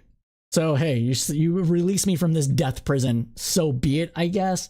But at the end of the day, I think social media, even though it is harmful, it is something that we need to wrestle with and learn to be a part of more and in a healthier way. But I don't think it's one of those situations that is so harmful that it needs to be gotten rid of. And Section 230 would effectively get rid of it. Because if you're going to hold social media companies or anybody with a comment section liable for the things that get published on that comment section for misinformation, for lies, defamation, etc., it's not going to exist. The conservatives think that they have a problem with censorship now. Wait until Alex Jones gets today's Twitter, sued for defamation, for lies, because they published his information. Wait until Facebook has to, deal with the Facebook, Instagram, Meta. We'll say Meta. Wait until Meta has to deal with the fact that somebody died following an influencer's 1,200 calorie diet, fam. Bullshit. And they starve to death, or they get, I don't know. They get so brittle they break their back and they're paralyzed for life because they tried to do some like new fad or whatever, right? Wait until those lawsuits come out. All right. Like, it would just completely make this it wouldn't allow it to exist. Okay. And I don't think that's good. I like the ability to do these things. And I also think at this point, social media companies are losing their hegemonic edge to a degree, which we'll talk about later when we talk about the alternative to Twitter. But I think that it's not as much of a problem with the censorship. I think what we saw happen after 2016 was an overreaction that built up into 2020, especially with COVID. And now we're seeing that whip back. And we're seeing social media companies, reassess and take a step back, looking at what the government asked them to take down and all that stuff. I don't think there was this concentrated effort by the government, not by Trump, not by Biden, to go through and just censor everybody. I think a lot of this was done on the platforms themselves, trying to appease their shareholders and their customers to keep their shareholders happy with what they believed was the right thing to do. And I don't think that there was this giant effort, despite the fact that this case was ruled in this way. The injunction was ruled this way anyways.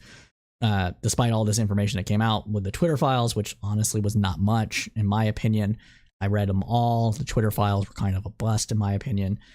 I'm not downplaying some of it. If the Twitter files would have opened with the COVID stuff that was done to a couple of people, it would have had more staying power, I think. I think it was a mistake to go after the whole Hunter Biden story at the beginning of it. You can blame Elon Musk for that. People, if you think not enough lefties take the Twitter files seriously, blame Elon Musk for trying to turn it into a purely political crudgel. Honestly, that's what happened there. But I think some of that stuff is a little shaky, but I think that the shakiness was started to be rectified really shortly after it happened, honestly. And so I don't think that there's this need to go through and do all this stuff that people are talking about. I don't think the government talking to social media companies and informing them, hey, we think this account is ran by Russia or China, especially China. China's doing this more now, or that the things that are being said here are just inaccurate. Here's the actual accurate information. I don't think that in and of itself is necessarily problematic. The government is allowed to counter speech with its own speech. Like, that's not against the law. The government can come out and be like, hey, that viral video you're seeing is actually fake. Here's what actually happened. And I think that should happen a little bit more, possibly. I think that'll happen a bit more. And I don't see that as being anti-free speech. The government has a vested interest to tell people what it believes the truth to be, as long as it's not suppressing the speech of other people while doing it. And that's what I would like to see the government do. People want to say, oh, it's going to be a ministry of truth because, obviously we have to make allusions to 1984 when anything like this happens. But honestly, kind of. You want good information. You want the government to be countering other governments' propaganda.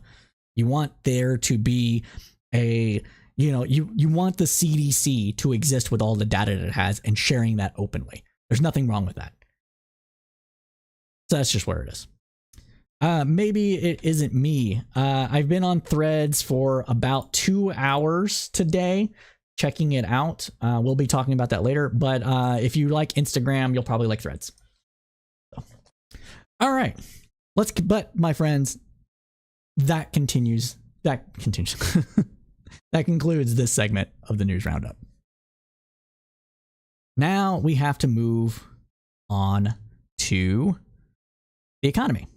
Well, I don't know. This is we'll say that this is not the economy. This is just more news bites. So we got to move on to some news bites here.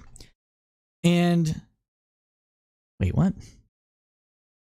Okay. My bad. Okay, we got sorry, I just misread this. All right, no, we do have some news about the economy. So let's talk about the economy. All right. So top economist Paul Krugman said Monday that falling misery index is a sign that President Joe Biden has succeeded in reviving the U.S. economy. Business Insider reported that the Nobel laureate praised Biden's track record, citing the fact that the index, an economic indicator that measures both inflation and unemployment, has fallen to the level it was when Biden took office in 2021.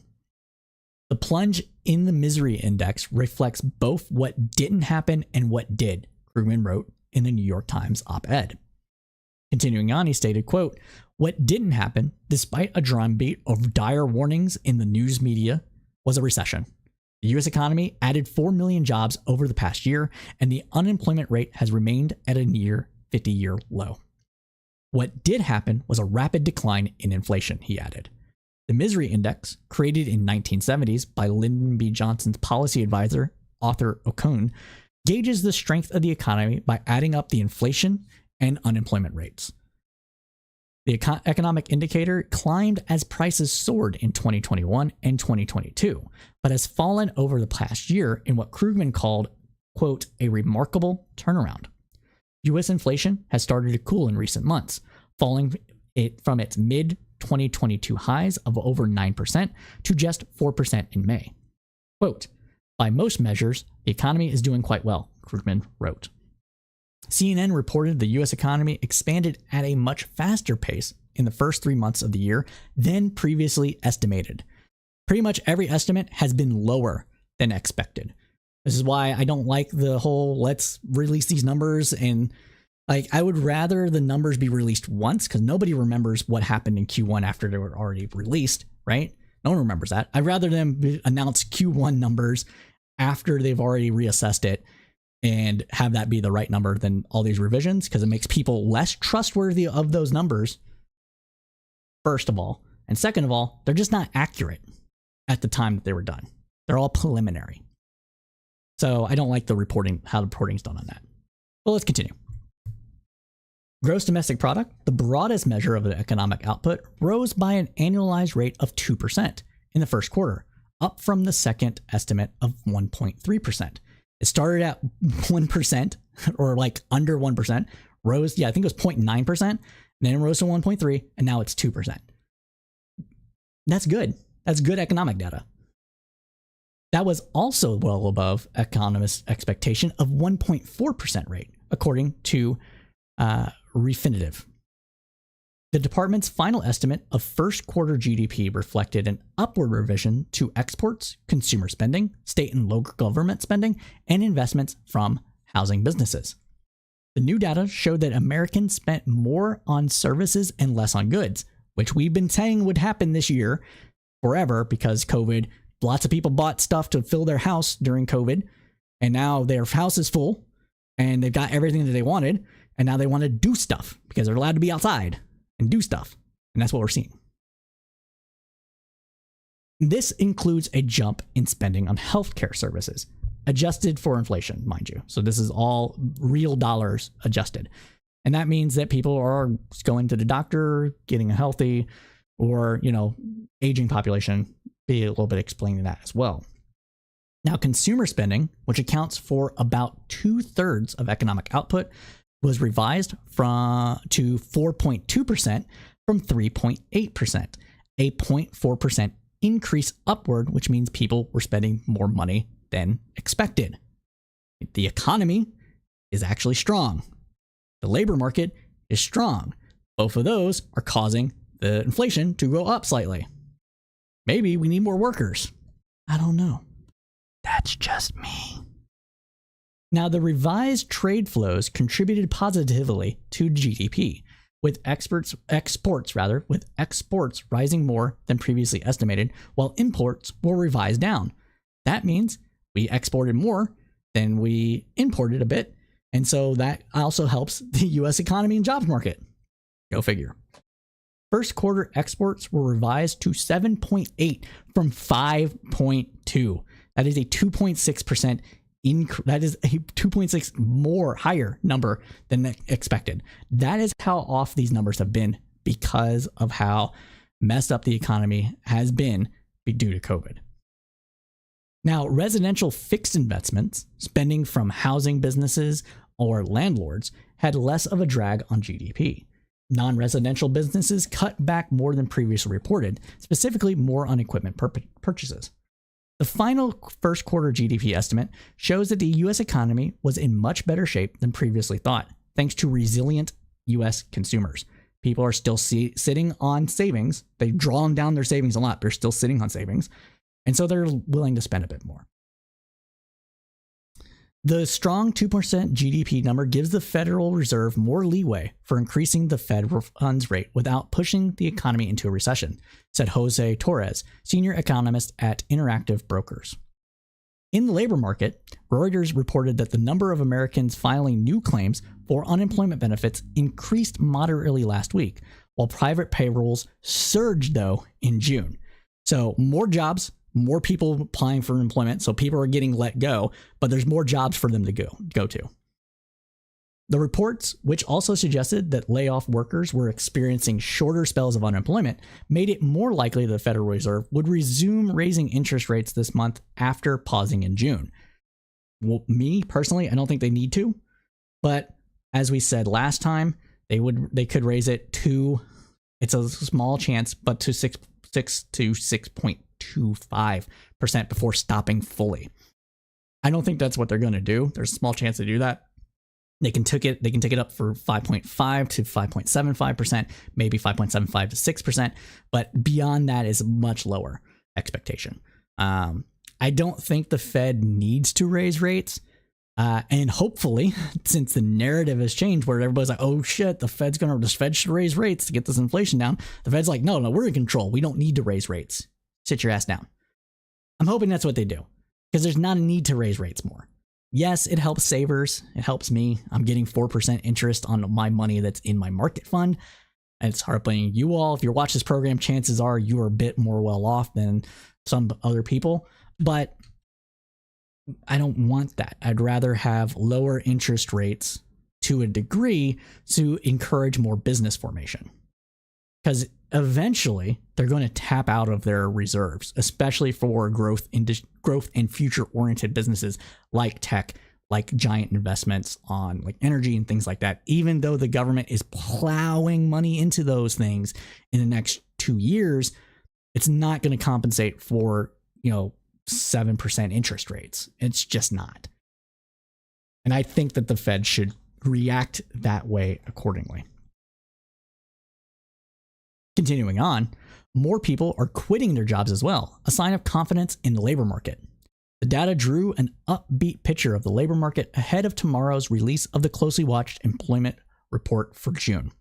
They also raised the prospects of the economy skirting the much dreaded downturn later this year.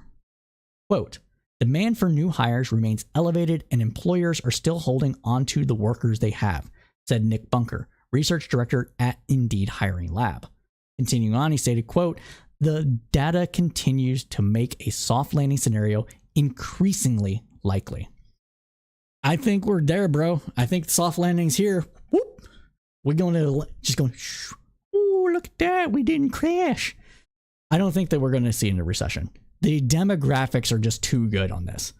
We are in a demographics Goldilocks zone here between demographics and the fact that we are so tight in labor that the Fed can raise rates a little bit more. I don't think it should, simply because I do not like the idea of the Fed raising rates again and again and again and breaking something again. I think they should pause and wait it out to see where inflation goes. I think it's going to continue to downward trend, and honestly, getting some of that money off of the sidelines into investments with another pause is actually going to be a good idea, especially with what the federal government is doing. And with the fact that, yes, we are still growing and we still want to have a robust American economy. That's my thought on that. Now, claims relative to the size of the labor market are below the 280,000 level that economists say would signal a significant slowdown in the job market. Employment growth has averaged 314,000 jobs per month just this year. The number of people receiving benefits after an initial week of aid, which is a proxy for hiring, fell 13,000 to a 4-month low of 1.72 million during the week ending in June 24. The claims reports had showed. The so-called continuing claims are very low by historic norms, indicating that some laid-off workers are quickly finding new employment. That was underscored by a second report from the Labor Department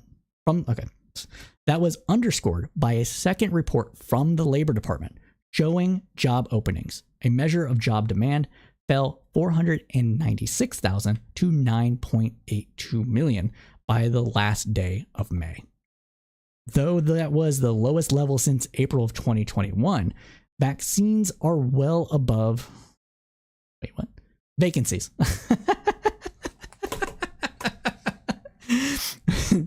Though that was the lowest level since April of 2021, vacancies are well above the roughly 7 million level that prevailed before COVID-19 pandemic. There were 1.6 job openings for every unemployed worker. The decrease in job openings was concentrated among businesses with 1 to 9 employees. Let's read that again. The decrease in job openings was concentrated among businesses with 1 to 9 employees, meaning small businesses. Small businesses are robustly hiring. Millennials are creating small businesses. That is what we're seeing here. I'm telling you, we're in this Goldilocks zone. Demographically, people saw COVID, they raised money, they saved it. They're wanting to do something better with their lives. They're wanting to take control. And when you have people entering their early 40s, late 30s, that's when a lot of people are like, man, I am 36 years old and I've done nothing with my life that I wanted to do. Maybe it's time to have a little bit of a midlife crisis and jump on that boat and start my own business. That's what we're seeing here. And millennials are leading that charge because they're in the age for it. and elder Zoomers are too. That's the two places.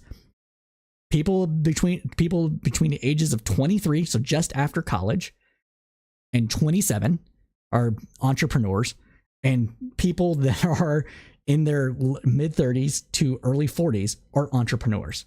You have another basket of people that do it in their 50s right before retirement or right after retirement, when they switch jobs and stuff. But those are like the prime working years between the ages of 24 and 52 is when a lot of those entrepreneurial spirits come into existence. And that's what we're seeing. We're seeing that now, partly due to COVID, but a lot to do with demographics. I'm telling you, man, good times are ahead. Good times are ahead. Now that Andrew Challenger, Senior Vice President, Challenger, Gary, and Christmas, said it was, quote, possible that the deep job losses predicted due to inflation and interest rates will not come to pass. And that is what I believe. I believe that's what's happening. But with that, my friends, that concludes this segment of the News Roundup on the economy. Now we have some fun little news bites for you. And this one actually happened late last week, but we wanted to report on it, so we made sure to bring it in to this week's program when we weren't able to cover it last week. And what am I talking about? I am talking about a collective of gay furries hacktivists. Yes, my friends, the wolf sonas, the fursonas are coming for the government. They're taking matters into their own hands. They are becoming hacktivists.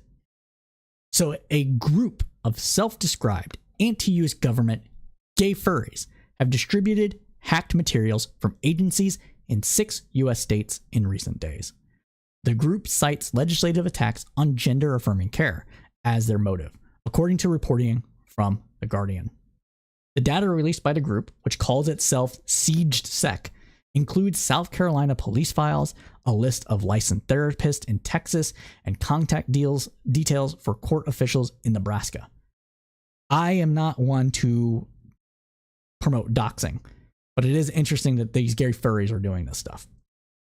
The Guardian's review of the data has substantiated the group's claim that the materials sourced from the state and local agencies are genuine. A post to SiegeSec Telegram channel on Tuesday night announced that, quote, more damage must be done, and, quote, our next attack on the U.S. government has arrived. The furries are coming for you. They're coming for your data. They want it. They want it, all right? Coming for it. They're in their little fursuits, tapping away or pawing away on it. Coming hacktivists. For people that may not know, I don't know how many of you all don't know, but this is what we have to cover. Furries are a subculture united by a passion for anthropomorphism. Yiffing. Yeah, it's just anthropomorphism. It's not a fetish. It's not a fetish for everybody, but it's a large amount of fetish. In another recent post announcing a distribution of data breached from a system used by the city government of Fort Worth in Texas, SiegeSec said that its motive was, quote, to make a message towards the U.S. government, adding, Texas happens to be one of the largest states banning gender-affirming care, and for that, we have made Texas our target. In June, Texas right-wing Republican Governor Greg Abbott signed a law that restricts transgender minors from accessing gender-affirming treatments. Previously, the state's Attorney General, Ken Paxton, launched an investigation into gender-affirming care at an Austin clinic after it was wing propaganda outlet Project Veritas. Tuesday's Telegram post claimed that SiegeSec has also breached security at Pennsylvania's Provider Self-Service, a platform hosted by the Pennsylvania Department of Human Services. The post also claimed that the group had carried out another security breach by defacing the South Dakota Boards and Commissions website, which provides a consolidated calendar for the state's administrative and professional boards. Beyond these security breaches, SiegeSec post contained a link to a repository of material from agencies in South Carolina, Nebraska, and Texas. The Guardian downloaded the material from an encrypted cloud storage platform where it was stored. The most substantial dump comes from the South Carolina's Criminal Justice Information Services, or the CJIS, a branch of the state law enforcement division, South Carolina's state police. According to the CJIS's website, the agency, quote, serves as the central state criminal justice information repository, collecting, processing, storing, and disseminating crime data and criminal identification and records information. The website also outlines,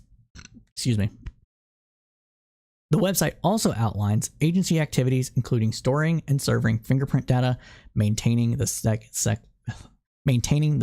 sex offender registry, collecting crime reports, and feeding information to the National Crime Information Center. One folder in the leak includes a questionnaire to be given to individuals to acknowledge their membership in gangs. Another folder contains instructions and forms for officers looking to fly on commercial aircraft with firearms. A folder labeled Conferences contains presentation slides, decks created by the FBI and state agencies on topics from how to handle juvenile offender fingerprints to how to administer federal background checks on firearm purchases. A folder labeled Sex Offender Registry contains nationwide contacts at law enforcement agencies around the country. The SiegeSec Telegram account was opened in April of 2022. In the months since, the account has posted dozens of links to data breaches and leaks and claimed responsibility for defacing a range of websites. Only a portion of the attacks are presented as politically motivated hacktivism, in which the targets are often state governments that have made moves to restrict abortion to LGBTQ plus rights. Tuesday's post promises more breaches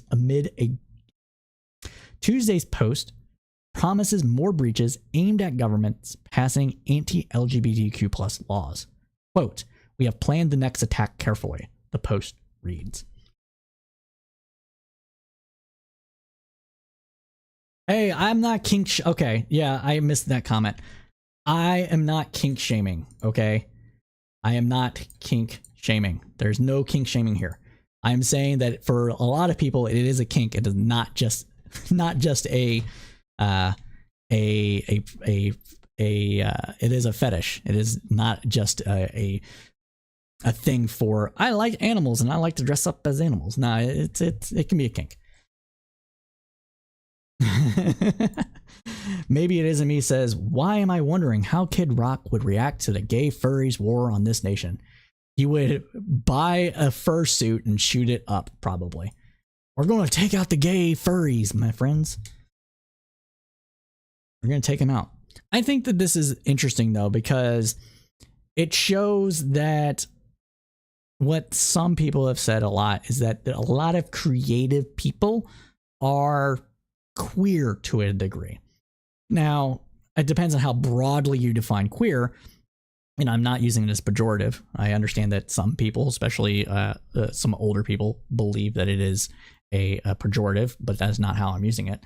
That it depends on how broadly you define that, but that these people are more likely to be creative for whatever reason. We don't know why, but it seems to be the case. And when you have creative people, you have engineers, programmers, writers, etc., being more likely to be in these communities than other places, you get some of the stuff that you're seeing here. It takes a bit of creativity to act as a fursona. Although, as I saw on Shark the other day, there's a lot of foxes and wolves and dogs in the community, and some of those are basic. I'm not knocking. I'm just saying that there's some truth to that. Every other fursona is a wolf or a fox, basically. A lot of it, at least in the media. It's not, but it is. You get what I'm saying. But yeah, I think there's truth to that, though. I think there's truth to the fact that creatives are, or maybe queer people are more likely to be creative, and we're seeing that play out in this with hacktivism and supporting LGBTQ plus / queer rights. But my friends, with that concludes this segment of the News Roundup. Now, the next segment I know is what you've all been waiting for, and there's going to be some pontification on this. We are going to talk now about Meta's answer to to Twitter. And that is, of course, an app called Threads. So in reporting from The Independent, after months of rumor, Threads, Meta's very own Twitter competitor, has finally arrived. The new platform looks similar to Twitter and lets users create text-based posts with up to 500 characters. 500 characters is also the default limit on Mastodon. Makes you think. Taking advantage of its existing user base, Meta decided to link Threads closely to Instagram, allowing users to log in with their existing usernames and easily follow the same people. A new standalone Threads app was released for iOS and Android today. Just downloaded it. Threads comes at a time when Twitter is very much a platform in disarray. Roughly 8 months after Elon Musk completed his $44 billion takeover, thanks for the free cash, guy, appreciate it, the controversial billionaire may no longer be CEO of the company, but he remains the platform's public figurehead. And honestly, he's probably still the CEO. He's going to make what's-her-face fall on the sword so he can blame her for all the problems. That's what's likely going to happen. Because Elon is an egoist. And he ain't going to take responsibility for nothing. Didn't take responsibility for his wife leaving him. Why should we expect he takes responsibility for the failure that is Twitter? Now, when Twitter introduced a limit to how many tweets users could read per day over the weekend, man, the news cycle just keeps going. It was Musk who announced and defended the change on the platform, while the new CEO remained silent. Those limits, which turned out to be temporary, were either due to the billionaire not paying his Google bill or an attempt to stop bots from scraping Twitter user data. Now, the reason that the bots might actually be somewhat true, and we're seeing this happen with Reddit as well, is because both Twitter and Reddit limited API access. API stands for, I should know what this is meaning. I think it's something protocol. Application Programming Interface. It is a standard application programming interface used by everybody, essentially at this point, to allow websites to share their internal data onto the web.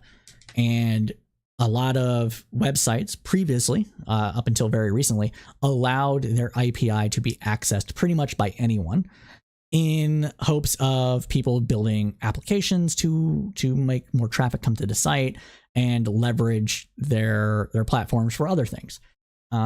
When Twitter limited its API access to a paid service, which honestly kind of makes sense even from a business perspective, because a lot of people were just abusing it for more or less. I mean, it doesn't take a lot of resources.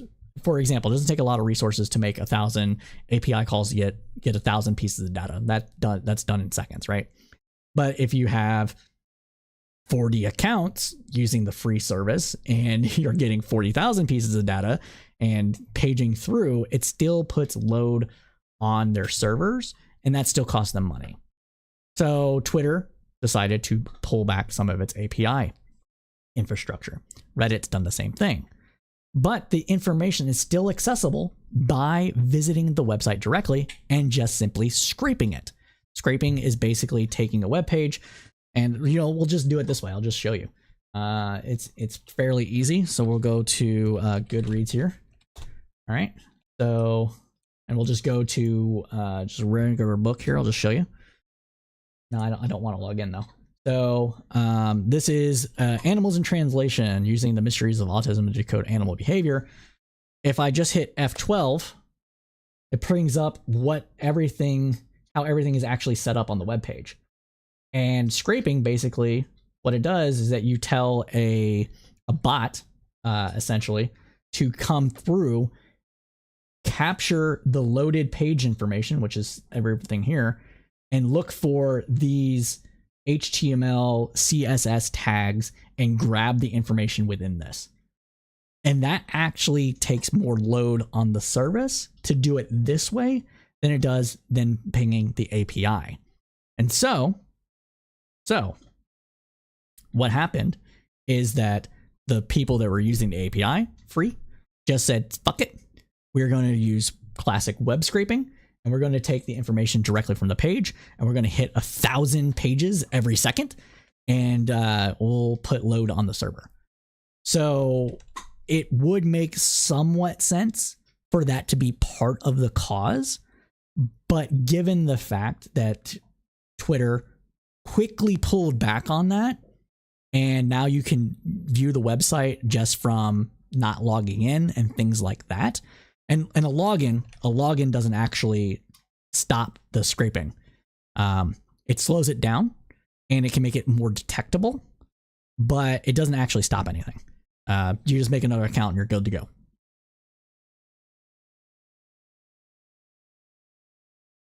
But I think what really happened, I think it's more along the lines of the Google ping. I think he was trying to negotiate a different payment thing, or he just came up with this way to limit tweets to try to limit the web scraping, and hopefully that would take care of the bots once and for all.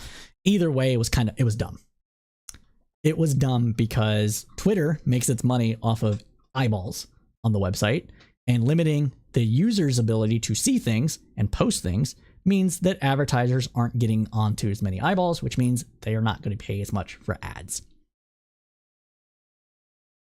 Regardless of the reason why he did it, Meta, though, is clearly positioning itself to capitalize on Twitter's moment of weakness, hoping to lure disgruntled users away from the platform, and it appears to be succeeding.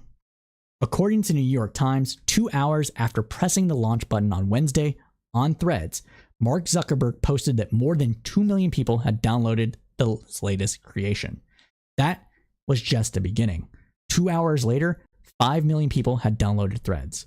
By the time the chief executive of Meta went to bed on Wednesday night, the number of downloads had soared to 10 million. When he woke up Thursday morning, the app had been downloaded more than 30 million times. In less than a day, Threads appears to have taken the crown as the most rapidly downloaded app ever. It easily outstripped ChatGPT, the chatbot, which was downloaded 1 million times within its first 5 days, according to OpenAI, ChatGPT's maker.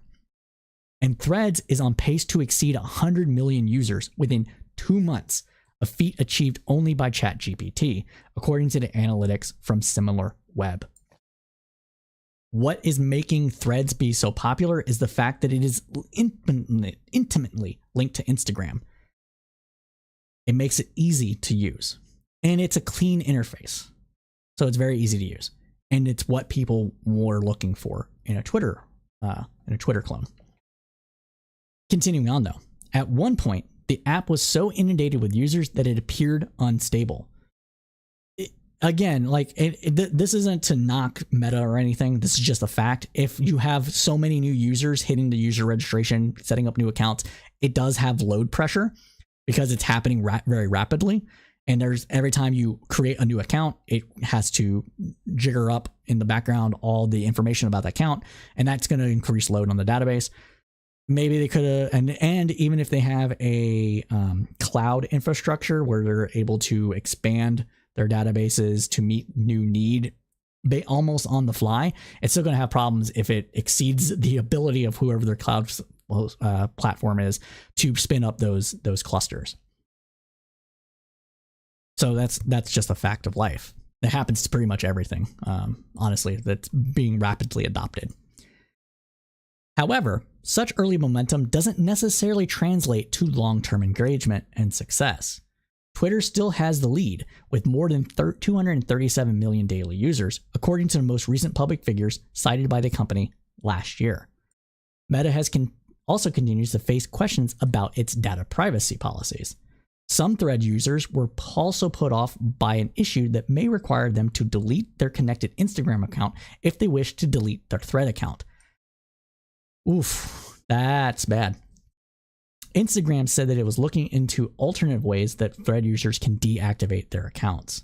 Instagram appears to be taking a hands-on approach to what can and can't be posted to Threads to create a friendly app for conversations, Zuckerberg had said. Across the app today, Threads obscured some posts behind a warning block, indicating the content was reviewed by independent fact-checkers and ruled misleading, taking the opposite approach of what Elon Musk is doing with their their comment section. What was it called? I forgot what it's called. Notes with Twitter notes. Users could click a button on the warning box to reveal the content, similar to what happens on Facebook. An additional pop-up box included a brief explanation about why the content was hidden and a link to a post by fact-checkers who made the ruling. This, again, is similar to how Facebook and Instagram already work. Threads also appears to hide some comments entirely. Tommy Lauren, a right-wing influencer, asked in her first post on the app, "Will Meta be censoring conservatives' thought here too?" This was a jab against mainstream social networks that have allegedly moderated false and misleading content in the past. At the bottom of the comment section of her post, a label appeared that read, "Some replies aren't available." Another warning appeared when users tried to follow some influencers that Meta had previously flagged for publishing false information or misleading content. Quote, "Are you sure you want to follow this person?" The person is warned. This account has repeatedly posted false information that was viewed by independent fact checkers or went against our community guidelines. Again, this is something that that Instagram and Facebook have already partly implemented. But because Facebook is more about friend groups and creating communities around, like, I don't know, your neighborhood or what have you, it's not as probably strictly enforced as what its Twitter clone Threads is going to be, which is going to have wider reach and virality. Things can go viral on Facebook, but it has to be shared in a more connected manner than it would on Threads, because Threads is trying to be Twitter, and Twitter was trying to be the public square. So there you go. Now, that warning specifically came up into relation to Donald Trump Jr. Time will tell whether Zucker's Twitter killer will actually deal a death blow to Elon's social media baby. And we'll keep you posted on that.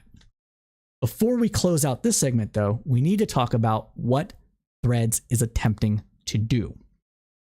Threads is attempting to become part of a federated social network media environment.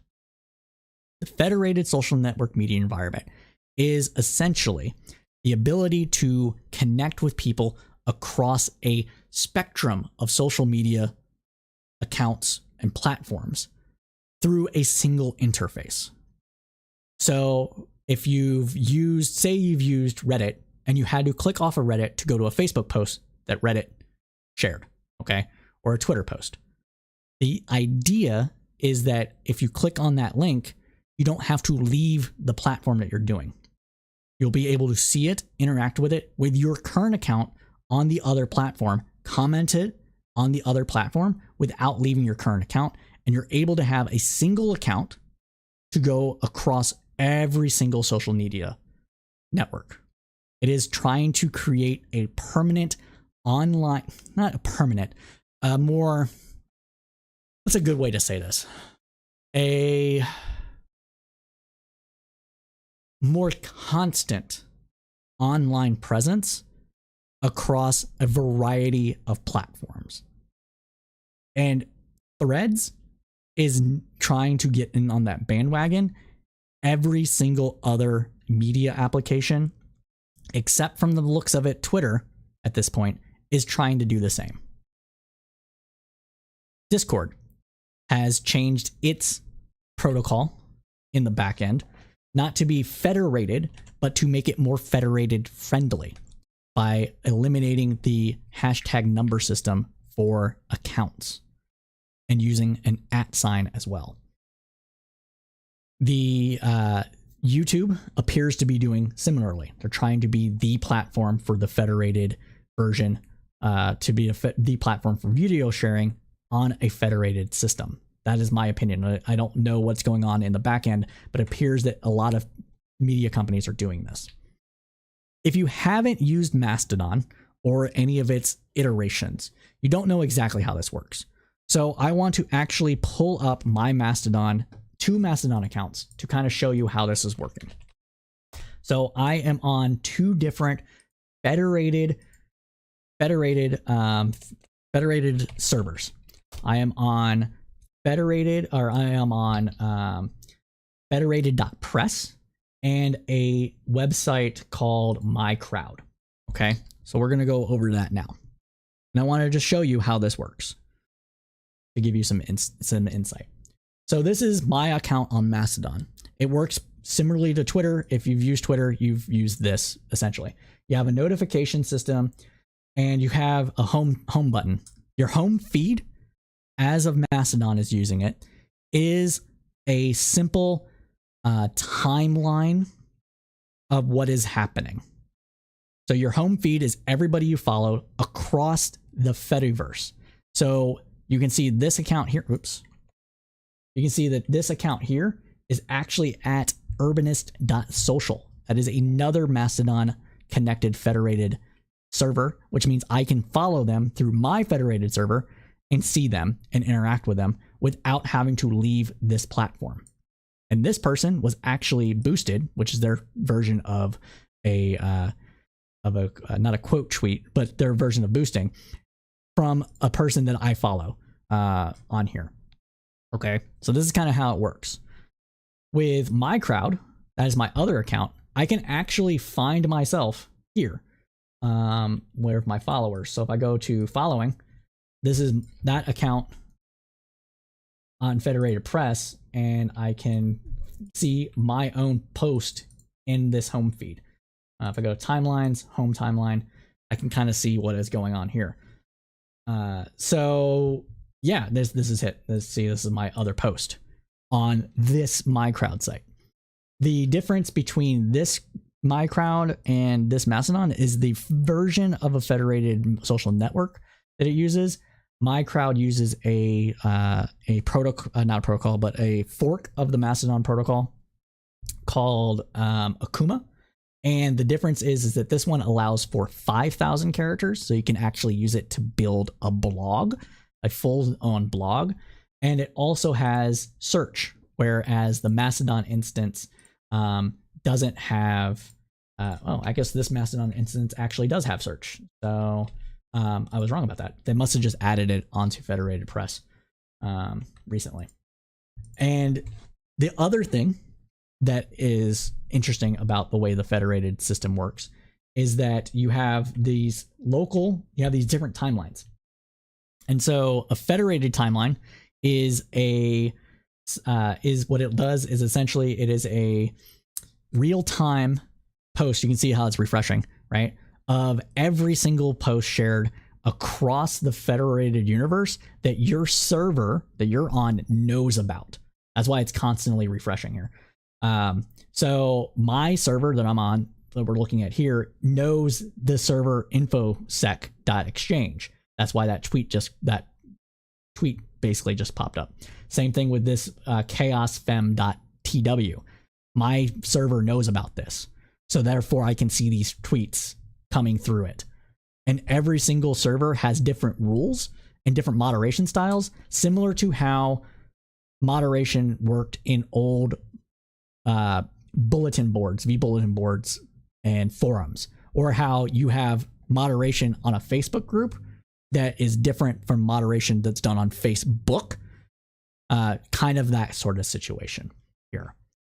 And that's what that one is. And then the local is just your server. So it's any new post that come just from your server. So that's how this kind of works. And the reason that's important to point out is because the difference between what Threads wants to be able to do and Jack Dorsey's Blue Sky and the app protocol is that they want to take this idea of a federated system where you can interact with people across different social media networks in a single place and capture any of the stuff that it federates and feed you a curated timeline based on that as well. They're essentially trying to collect data from stuff they don't control by making it federated and having it go through that system, and then curating your newsfeed so you can see stuff across other things to make more exposure, have more data, have more ability to say, hey, we have our ability to show ads on other federated systems by showing it on your own server or what have you. And then they have content control moderations as well. That's why Blue Sky is actually, what is it? Blue Sky. Blue Sky. I think it's Blue Sky dot. I forgot how it works. Yeah, so it goes. Yeah, it's Blue Sky dot app and its profile. So it's a similar setup to how Mastodon works. So if you're interested in learning more about this, what social network 4.0 is going to essentially be, I suggest reading Jack Dorsey's white paper on what Blue Sky is attempting to do. They compare it to a prism system where light comes in from the federated universe in general as multicolored, and then it comes out as a single ray of light as white into your feed, so that you get the curation that you want based on how you've interacted with the federated universe, essentially.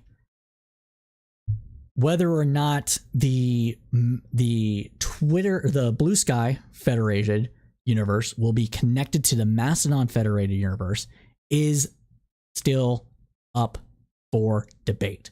I don't know if it is.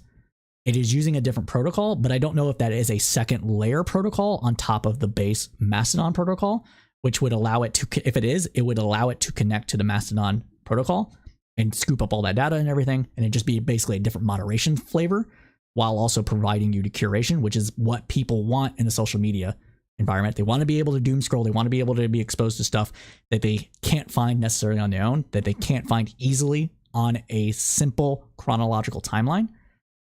But if it goes that route, then other Mastodon servers will be able to block Blue Sky, and that will block it from being able to collect that data. If it is not going that way, and it will, what will end up happening is that what we'll see is that Blue Sky will have probably a hands-off moderation approach and allow everybody to do the same thing that Mastodon does, which is block servers and everything like that, and while also being able to make money off of the disinformation and everything else that's shared. I don't know where it's going. My gut is telling me it's going to the latter, to the ability to basically create your own Blue Sky instances on the app protocol, and having them just kind of be the overseer of everything, and so that they can be like the consortium that controls it and helps make the curated timelines and get money that way. But it wouldn't surprise me if they go the other route too, just so they can have more access to users that don't necessarily want to be on Blue Sky or a Blue Sky instance, but still want to be able to interact with them. But that, my friends, concludes this segment of the newscast. So hopefully that made sense to everybody. I think it's important to know, because it's where things are going. It's where things are going. Now, if you do not know, we at the News Roundup like to clear out on our information with some news of the weird. And this week's news of the weird includes two stories, a boat and some robot arms. First up with the boat. So Independence Day weekend always means a lot of activity on the water, be it on the lakes, rivers, or in the ocean. One of the events that took place this past weekend occurred on the Ohio River with the 2023 Madison Regatta Indiana Governor's Cup in Madison, Indiana. The event, held annually on the 4th of July weekend since 1951, is an H1 Unlimited hydroplane boat race sanctioned by the American Powerboat Association. During the fifth and final heat of this year's Madison Regatta, the bucket list racing entry did something very unexpected. We'll turn over to that.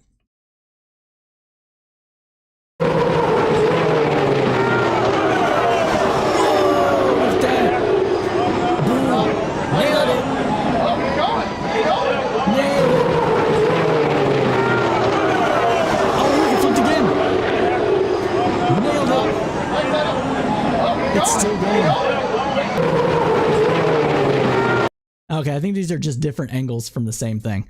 So no need to play that. But isn't that kind of freaking cool? The boat did a backflip, nailed the landing, and kept on going. Good for them. Good driving. Now, the next one we have here, and I actually didn't realize this was a video. The next one we have here is from USA Today, and we're talking about robot arms in Japan. So could robotic arms be the next tech accessory? A team of researchers at the University of Tokyo are developing interchangeable robot arms that can be worn like a backpack. The team's leader and a professor at the University of Masahiko